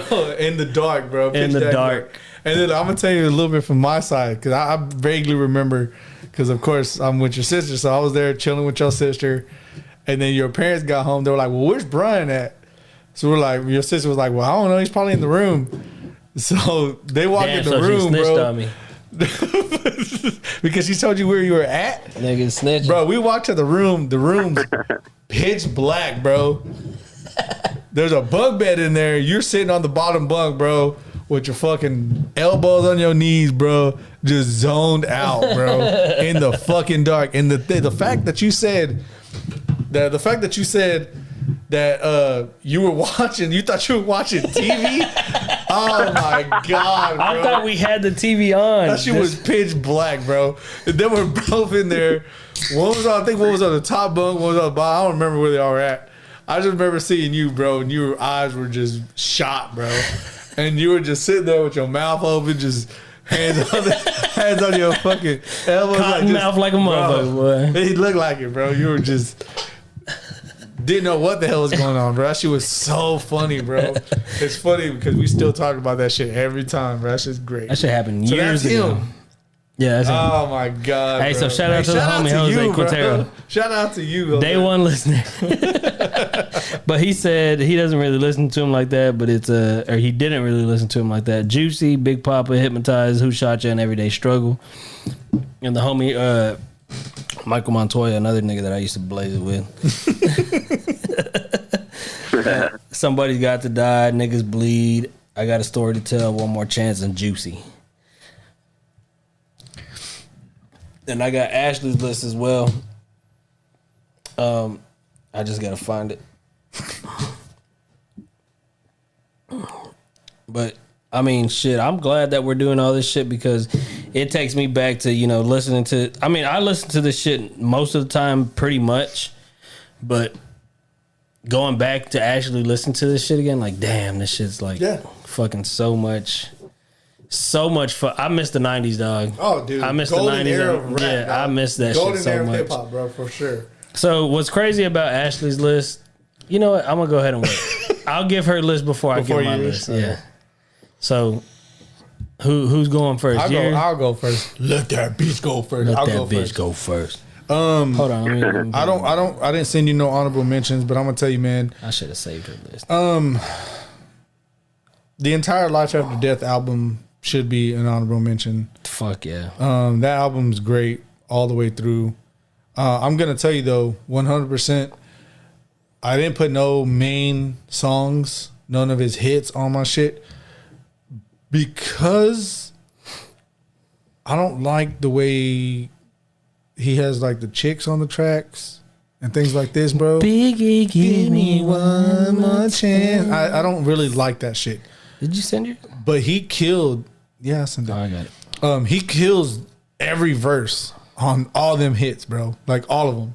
But of course, I didn't want to be that dude that sends all the fucking hits because I could put all top 5. That's normally what PJ does. It normally is what he does. But I got to pull it up. just for the record, though, I don't have Biggie in my top 5. I thought you did. I don't. Okay. No, because Oh no, you told me. Yeah. All right. We go over that. Yeah. We'll go over that later.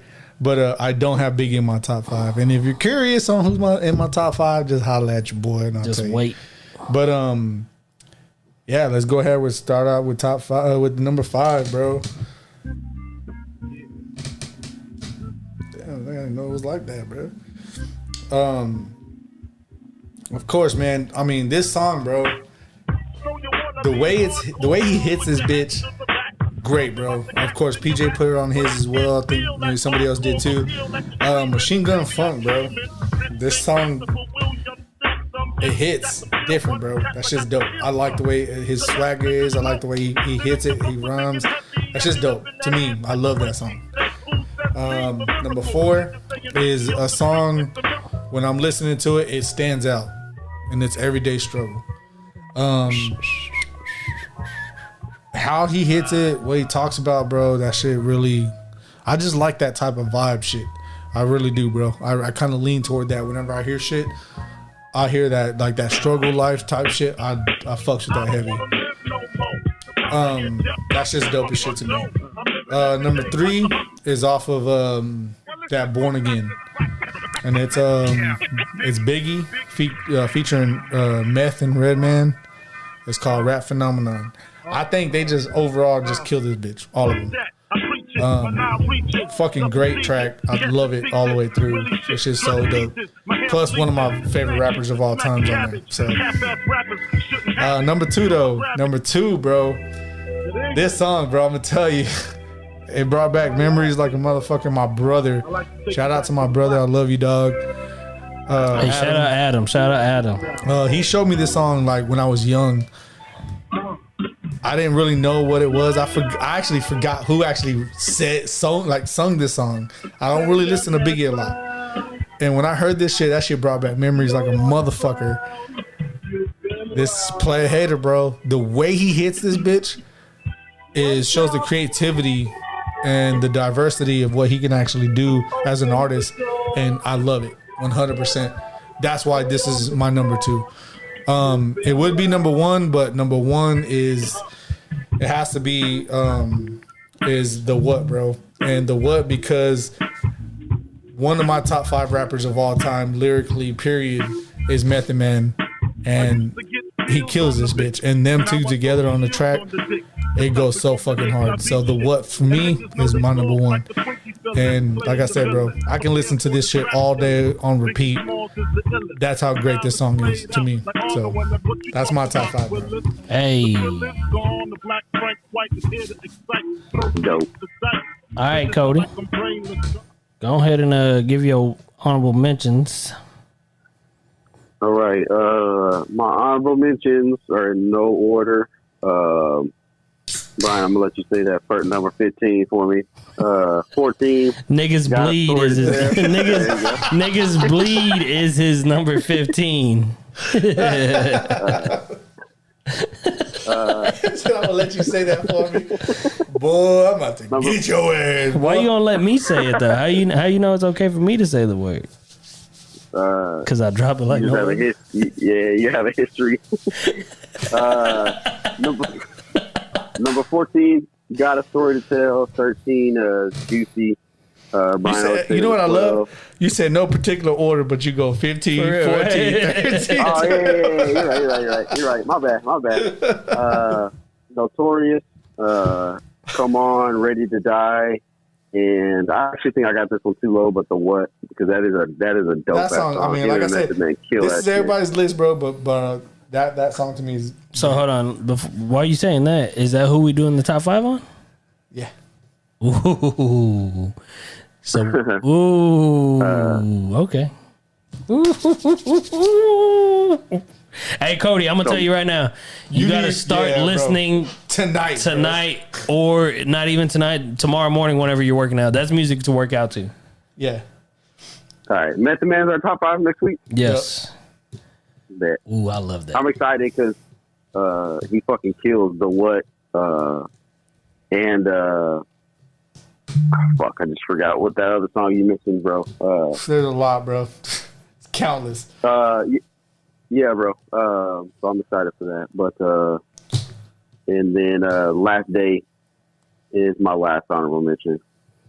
Oh, so you got a 5A and B. 5A and 5B? No, I think it's your first time you got a 5A, 5B. Nah, he's had it before. Really? You gonna put it 5A, 5B or no? Yeah. All right, well, let me find it. All right, I found it. Go ahead and... All right. 5B, Somebody's Got to Die. This your first time listening to this album? Yes. Through and through. And like I said, I've listened to it like 4 times since I've been down here, bro. And this. Hey, what did I tell you though about this album? Because you were like, "Yo, Ready to Die is fucking phenomenal," and then I was like, "Nah, wait till you get to the fucking Life After Death." Yeah, no, you did say that Life After Death was dope, but I still think I like Ready to Die better. But Life After Death is dope as fuck. They're both great albums. They really are. I think Ready to Die is more raw, but yeah, 100%. It's dope. I think that's why I like it better. Yeah, because I can tell that in that first album. Yeah, you feel you hear the hunger, like I gotta prove myself type shit. Yeah. Yeah, the same shit you were saying about Joyner on his first album, I hear it on this album. Yep. All right, so number 5. Number 5 is Kicking the Door. Dope ass song. If I remember correctly, he's kind of telling a story about one of his boys getting hit, and if I remember the song correctly, pause. Dope ass song. You know, apparently, hold on. Apparently, this song is a diss song, a subliminal diss song. Is it this one? Yeah, it's a diss song to Ghostface Killer, I believe, or Raekwon, one of the two. Kick in the door. Yeah, I think it's this one. I think it is too because it kind of has that feel. It might have been. It's this one, or I got a story to tell. I don't remember, but they have talked about it plenty of times before. So, but your number 4? Number 4 is Hypnotize. I was leaning towards the same thing that you said, David, like not putting in the hits in my side. I didn't want to be that guy, but I felt like I had to put in at least one of them. And if I had to put in one of them, I would. I like this one the best out of his big hit. But Hypnotize, number 3. Well, you put in more than one hit because this is a hit too. Huh? I said you put in more than one of his hits. This is a hit too. Is it though? Yeah. They got a video for it and everything. Who the fuck is this? Paging me at 46 in the morning, crack of dawn, and now I'm yawning out my eye. Hey. I guess the number 1 is a hit too, but number 2, Suicidal Thoughts. Hey, dope ass song. Dope ass song. When I die, fuck it, I wanna go to hell. This song goes so hard, bro. It does. It really does. And it's crazy because he died, and there's like this song. This because it's off Life After Death, right? Oh, it's off Ready to Die. Nah, yeah, it's Ready to Die. Oh shit. Well, it's crazy because yeah. Fuck it, I wanna go to hell. That shit right there, bro. It's like, damn, bro. He died like right after this hoe. Yeah. And it's like, damn, dog, like for real? Like that's the type of vibe that you sending with your fucking self before you go to the afterlife. Fucking crazy, dog. That shit's fucking wild, bro. Like living in that time, bro, that shit was crazy. Of course, I was young, so I didn't really kind of follow, but that shit was crazy, bro. Number 1? Number 1 is Give Me the Loot. Give Me the Loot. Hey. Yeah, dope ass song. Like I said, man, that's off the Ready to Die album, but that whole album, man, like I said, I was pretty surprised on how fucking dope Biggie really was. He's a hell of a rapper. For sure. Hey, I love your list, dog. It's pretty good. I mean, you did leave a song off, but it's all good. We gonna get there. Of course, B, I'm gonna tell you, dog. I hate to be that guy, bro, but your lists are great all the time because I already know what you gonna pick, so I don't pick them fucking songs, dog. Because your list is what I fuck with, bro. Like, but again, the what I think is my number 1, but the what is dope. His number one song is your number 1 song. That's his number 1 song. And you know what's crazy about that is that's Ashley's number 1 song. Yeah, because that song is fucking fantastic. So the reason why I was waiting to give her list is because it's pretty much comparable. But I didn't give her the shit. Okay. Like she asked me like, what's your list? I was like, nah, give me your list first. And then she sent it to me because I had my list like right away. And she sent it to me. I was like, you pretty much have my fucking list. Yeah, because I took three songs off my list that you had on yours. So I was like, all right, let me go ahead and fill it in with something else. So she got Notorious Thugs, Who Shot You, More Money, More Problems, 10 Crack Commandments, Sky's the Limit, You're Nobody Till Somebody Kills You. All right. So with that being said, I didn't hear not one different. The More Money, More Problems. Oh yeah, that's right. But with that being said,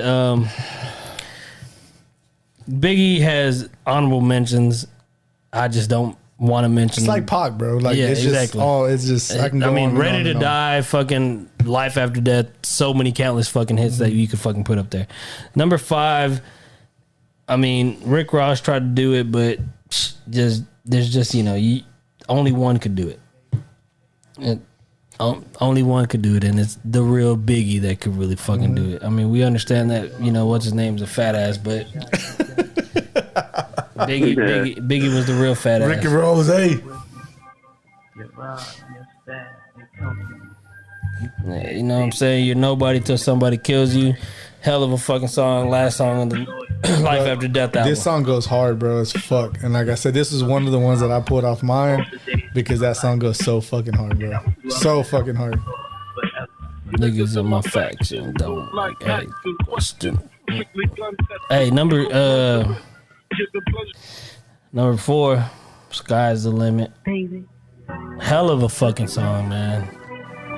Hell of a fucking song. If anything, I could have probably put this. You ain't no little boy no more, but you always been a baby. Seems like only yesterday I was holding you, Mom. I'm gonna tell you, I don't really like the hook, but it's a dope ass fucking song. You don't like 112 on the hook? I don't like 112, period. Not even Peaches and Cream. I hate that shit. I fucking hate it. So I don't really like 112, but it's a dope A nigga ass never fucking been song. as broke as me. I'm not saying like nothing about that. Yeah. How's everybody? Hey, hold up. We gotta let this play for a little bit. We do not own the copyrights to any of this shit, bro. Nothing at all, but this is just fucking timeless fucking music, dog. Yes, sir. Timeless fucking music. See, Cody, if you was around in this time, Everybody in the house. like this motherfucker's like a lot younger than us and shit. Bro, what were you listening to South Gunpoint back in 95, nigga? 96. Give it up. 95. Well, I was 4, so probably fucking Barney or some shit. That nigga never been as broke as me. Hey, nigga went hard. When I was young, I had to Hey. stay and leave. Besides that, hey, The one I wore on Mondays, Wednesday. hey, My niggas flirt. I'm sewing tigers on my shirt. And alligators. Hey, number 3. 5, 6, 7, 8, 9. Hey, Classic, bro. it's the Classic. 10 crack commandments. 1. Classic, bro. Hey, DJ Premier, boy, fucking Classic, bro. This was the number one. Well, this is the second song I knew you had on yours. Because I already knew what the number one was. But this, I knew yeah, once. number I was like, one, 10, obviously. I was like, yeah, 10 Can Commandments. I ain't gonna put it on because I know Brian got it on his 100%. But this song goes hard, for bro. years. It made me an animal. There's rules to this shit, bro. Number two. That beat alone. It does, bro. That shit goes so hard. The only thing I hate about this song is fucking Puffy all on this bitch. Yeah. Oh, you talking about you don't like it? Puffy all on this bitch? Fuck no. What the fuck for it? Fuck you need to be talking for? Get if you want to be all in the video. All of it in the video. Calm it down, bro. I knew that shit was coming. Hey, bro. As we proceed through the whole I know, song, bro. Like, oh my god. But again, to Oscar listening, if he's listening, if Hold up. Who shot you? Separate the weak from the opposite. Leap hard to creep the Brooklyn streets. It's on, nigga. Fuck all that bickering beef. I can hear sweat trickling down your cheek. Your heartbeat sound like Sasquatch feet. Thundering. Boy. Hey, that's how you bring in a fuck. If that's a diss track, But if see, that's a diss and again, the first verse sounds like a diss track. It does. The second verse don't sound like a diss track. But I'm gonna tell you this: on record, Biggie said, Yeah. this was not a diss track to Tupac. So that's why we didn't put this song on our diss bracket, 100%, because he said it wasn't one. So if it was, it would have been on there. Now I'm gonna tell you, I don't know how high or I don't know what it would have been. Fucking high, because that's lyrical combat right there, dog. But again, it's just the first. To me, it's just the first verse. Because if he kills the first verse, he kills it. And if it's a diss track, then that's a dope ass shit. Yeah. But to me, it's like take over neither. Anyways, All right, my number one song, obviously, it has to be this one. It's his best song. It has the fucking Absolutely. greatest fucking group ever. It has the greatest group ever. Greatest group ever on this bitch. Fucking Bone Thugs and Harmony. I got them tattooed on my leg for a reason. I fucking wore this shirt for a fucking reason today. The camera's on, so it's Bone Thugs and Harmony. Yeah. East 1999. hey, zoom in though, because he has bone on his lip. You know what I'm saying? Right here. Dicks all on his lip. all 5 of them hoes. Hey, what's crazy about that is David did tell me one time, yeah, you know what, they are better than 3-6, but now he trying to go against it. But then again, though, look. But then again, though, hold up. But again, what about Wu-Tang, bro? They ain't. Wu-Tang ain't got nothing on them. Lyrically? Who? Method Man, Raekwon, and Ghostface Killer? Who's lyrical on fucking Bone? Busy? No, he Lazy? spits fast. Come on, dog. Listen to what Come he on. says. Oh, though. okay. Dog, you can talk about this all day. You Oh already know. my god. You already know. So you think Wu-Tang's better than Bone? I didn't say that. I said lyrically, yeah, absolutely. Lyrically, on a lyrical level, nobody fucks with Wu-Tang. But when it comes Group to wise? group wise, So you don't think Outkast can? no. To Wu-Tang? No. Okay. No. Now, if you would have said like I'm Slaughterhouse, dangerous. if you would have said Slaughterhouse, then maybe. Hey, this is my number song, one. Yes, this song goes hard. This is my number one, and what I love about this shit, I'm gonna go ahead and pause it. What I love about that shit is Biggie literally came with trying to it. win, trying not to sin. High off weed and lots of gin. Hey, he came with it. He matched Bone Thug Styles for being a big motherfucker himself. He matched them niggas perfect. I mean, he couldn't really do their style, but he matched them shits perfect. Steadily counting Benjamins. You should too if you knew What this game would do to you. Why didn't you put that shit in your honorable mentions, dog? Is what I want to know. For real, bro. That song, I Cody, mean, I took it off I'm mine asking because I you, knew it was Cody. on his. That's one of my favorite songs. Well, again, it's one of his hits, and I didn't want to be like, but yeah, I guess I could have put it in my honorable mentions, but That is man, there was hit, dog. There was just so much to go through, bro. That was the hit, dog. Like 100%, that's his best song he's ever put out, and it's because he killed it, along with everybody else on that track that killed it. Like, and then the hook's fucking amazing. The song's great. 100%. I wish I'm gonna stop doing that shit, bro. I'm gonna fucking put the shit on there because I don't want. If we ain't doing, no, I don't. came with it quick. You already once I said I got my list. You were like, okay. You know what I'm gonna say? Like every time top five, I already got my list. I'm just gonna say it like that so I can pick whatever fucking song I can pick. Well, the reason why I said I got my list quick with Tupac and Biggie is because I already knew. did have my but list. I already knew you had Notorious Thugs on there Because I've said it plenty of times. we had it on the Bone Thugs. Where we already talked about it, that's why we didn't include it in the top 5 because it's on Biggie's track. Yeah. So or Biggie's shit. So I knew 100% that's why you put it. But it's a great fucking song. Absolutely one of the best songs I've ever heard. Period. That song's fucking amazing and it brings back a lot of fucking memories, bro. A lot of fucking memories. Speaking of Bone Thugs, real quick, it's a little quick shit that I got to give. The Migos said that they invented the triplet flow, and Shit. they're dumb as fuck. I fucking hate the Migos with the fucking passion. Okay, first of all, what the fuck's a triplet flow? The shit that Lord Infamous, the shit that fucking Bone Thugs did, the shit that Chuck D did, the shit that is like how do you do it? I don't even know how to do it, but them niggas didn't invent Like how they kind of just work off each other? Shit like That's that. a triplet flow? I guess. That's the dumbest shit ever. But I mean, obviously, I'm probably doing it wrong. But No, I mean, that's the same shit that Snoop Dogg was talking about. Like, that shit's dumb. Like, exactly. That's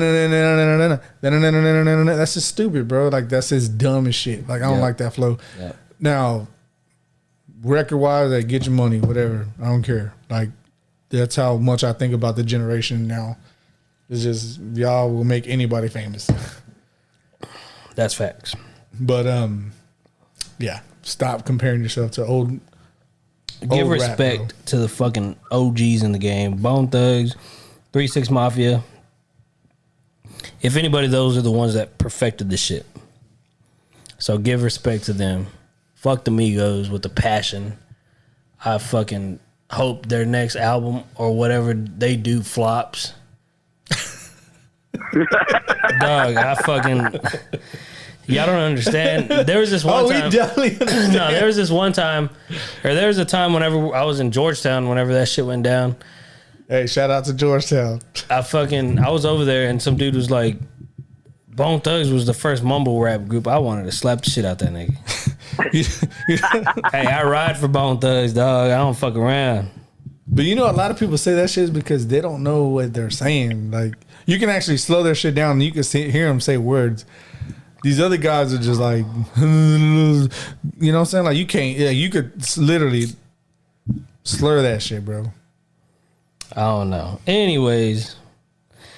Oh, and you know, another thing about the hip hop thing. I know you didn't watch it, Cody. I'm pretty sure you didn't watch it. The versus thing. I didn't think it was going to be one worthy wasn't. of watching. It really wasn't. You know, very fucking boring. If anything, versus needs to come through real fucking quick with some heavy hitters to redeem from that shit. in my opinion. Speaking of, after that, Jermaine Dupri issued a fucking versus matchup with Diddy, and Diddy responded with the only one that will fuck with him is Dre. Now, I'm gonna tell you this just flat out. Dr. Dre, Puffy. Dr. Dre and Puffy. Well, hold on. Dr. Dre would fucking landslide. Easy. No, dog. Don't say landslide. Landslide, nigga. Don't say landslide. I could bring next week 20 songs that Dr. I'm not Dre... saying he's not gonna win.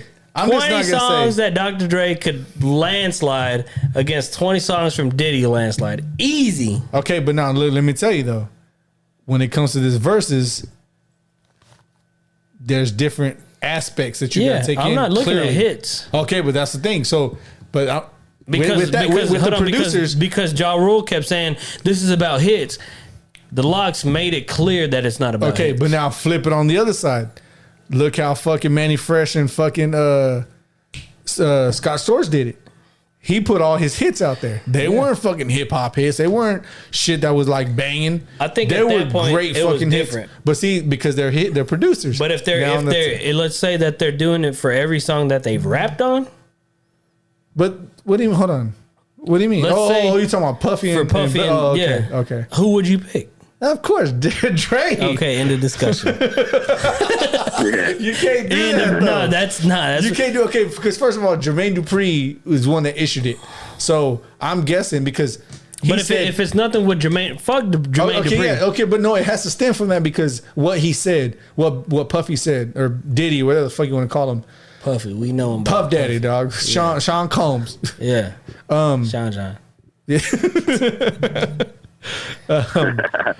What he said was he could kill him with only his Biggie and Mary J. Blige shit. That's fucking bullshit.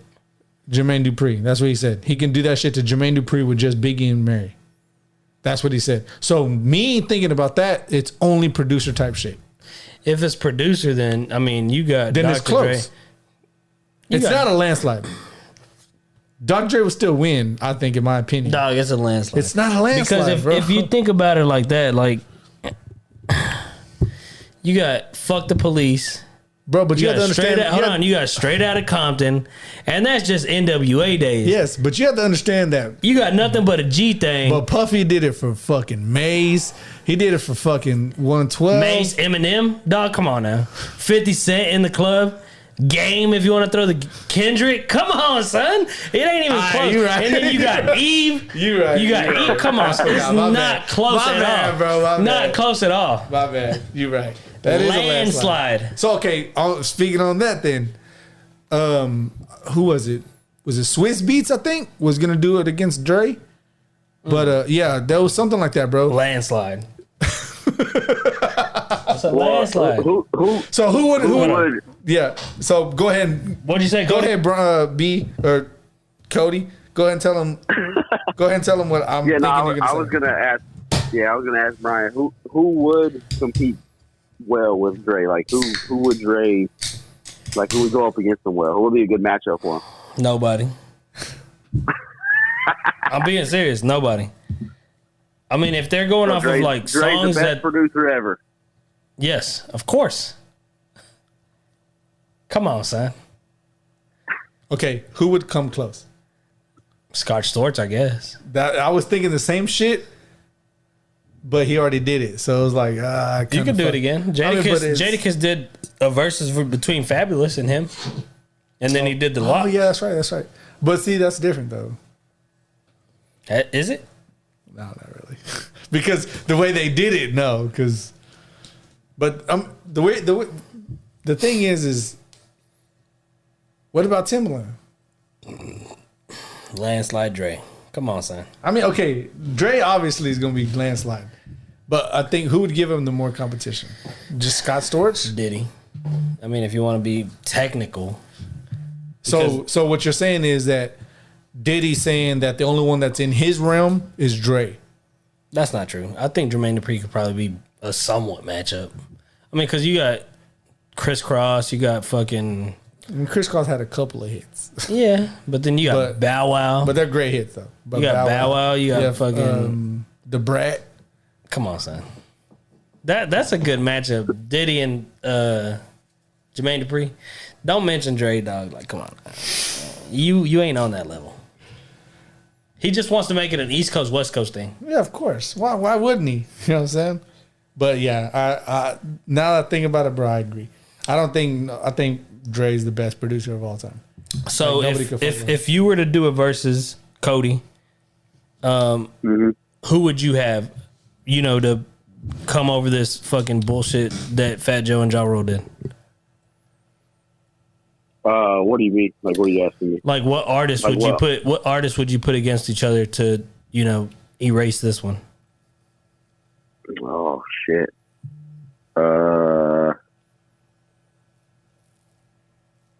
Damn, son. I don't know. You put me on the spot. What about you, David? I mean, Or not even to wipe it out, but to do better. yeah. Oh well, to do better, 100%. I think Cash Money No Limit, Ooh, but it's a landslide because of what Cash Money. But because what Cash Money was able to do longevity wise. Yeah, well, Because we ain't talking about longevity. Okay, well, if you want We to put talking like about- when in the era, that's very very close. yeah, because you got Mystical still Bro, smoking. yeah, you bro, got, you have all that shit. Like you Yeah, have that's fucking a C lot. Murder, Yep. bro. I mean, I don't like Silk. I hated Silk, But you got but Silk. yeah, you got Silk though. And then of course you got Hot Boys. You know, BG, Juvenile. I think Juvenile. they'll Cody take don't it. know nothing about Bro. nothing that. that. But that would be my. That would I don't be know what the mine. fuck y'all talking about. But but to me, bro, I think what I would love to see, 100%.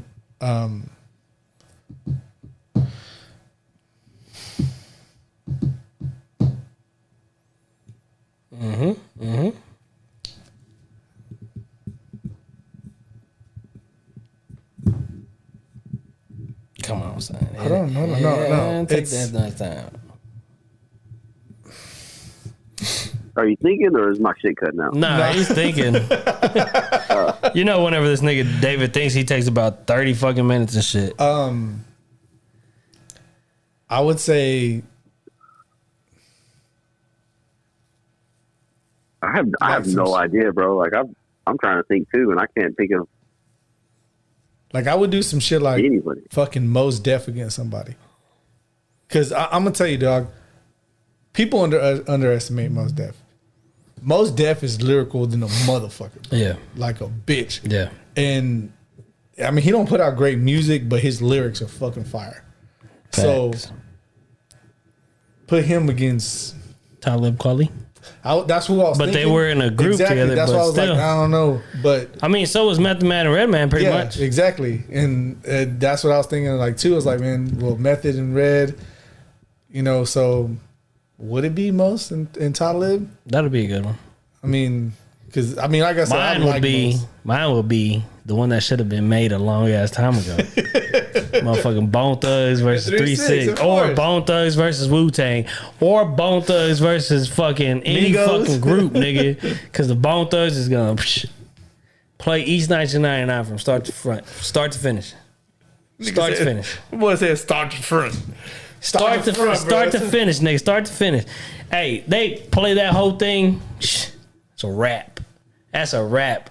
And then you could bring somebody else on stage. Hey, Art of War, Disc 1. That's a rap. Hey, go ahead and bring somebody else out. Motherfucking Creeping on the Come Up, little 7 EP track. Play Mo Cheese the All whole right, bro. time. We get it. You like fucking Bone Thugs, dog. Hey, all right, hey, real quick before we end this episode, Cody, be careful out there, dog. For real, straight For up. sure. But 100%, bro.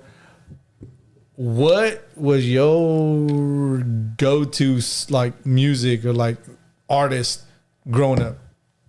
The Eagles. So growing up, I really I was Not as a kid, because you're kind of influenced by your adults around you. Middle school. When you Middle school. Yeah, middle school. Like when you started coming into your own, what was your music, bro? Who was your artist that you listened to? It was for sure hands down Wayne. In middle I school? was a I forgot that nigga's younger than that. Yeah. yeah. because like when I started to really get into hip, of course I listened to hip hop, but it was just radio hits.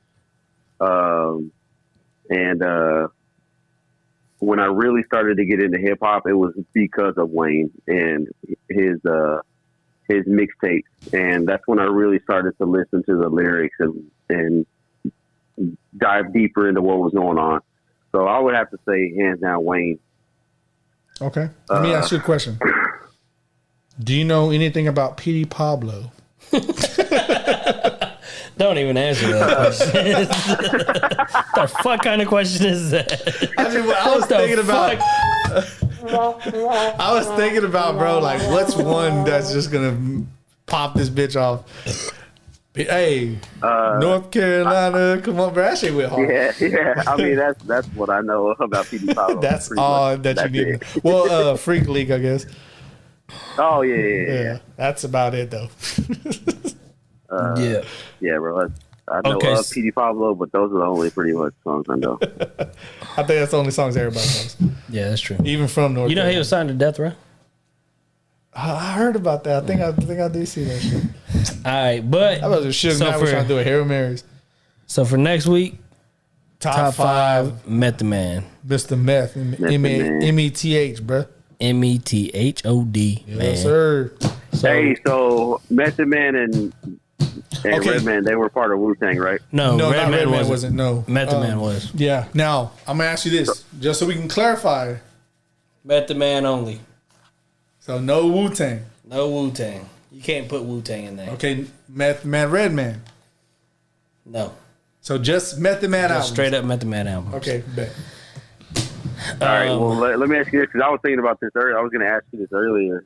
I got busy, but I hear obviously Method Man is bigger than Redman, right?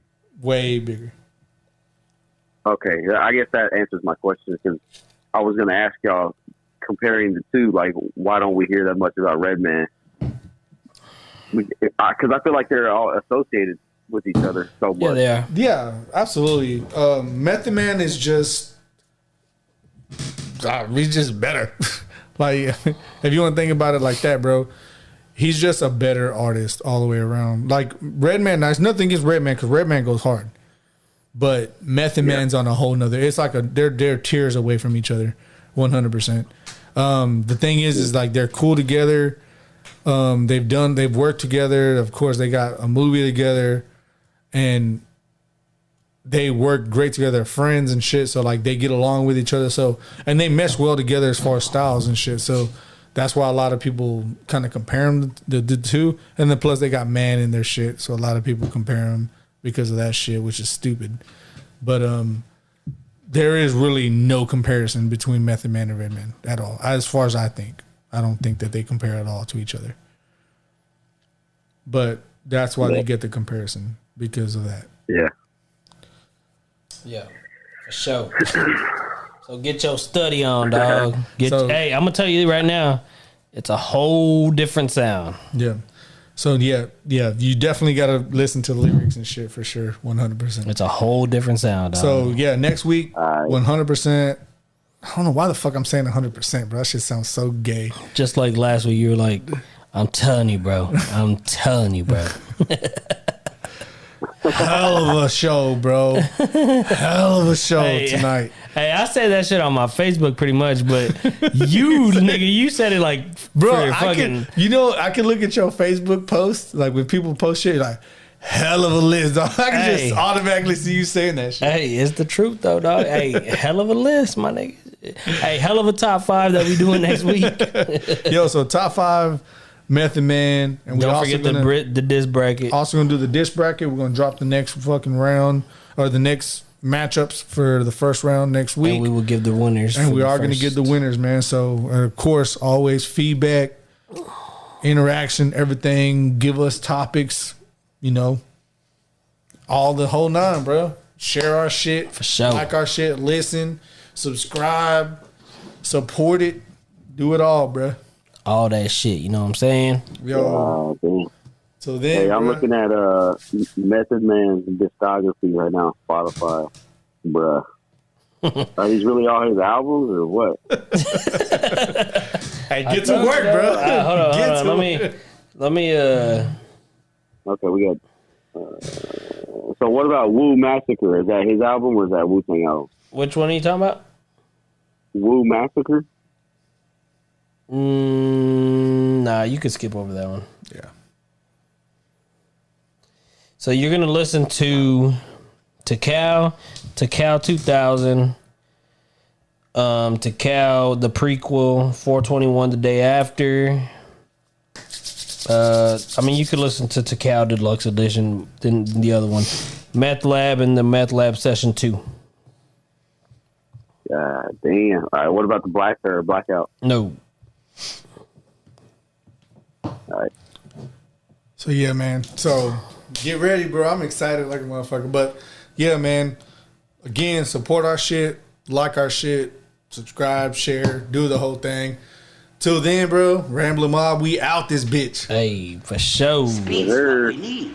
We need greasy, fast speed.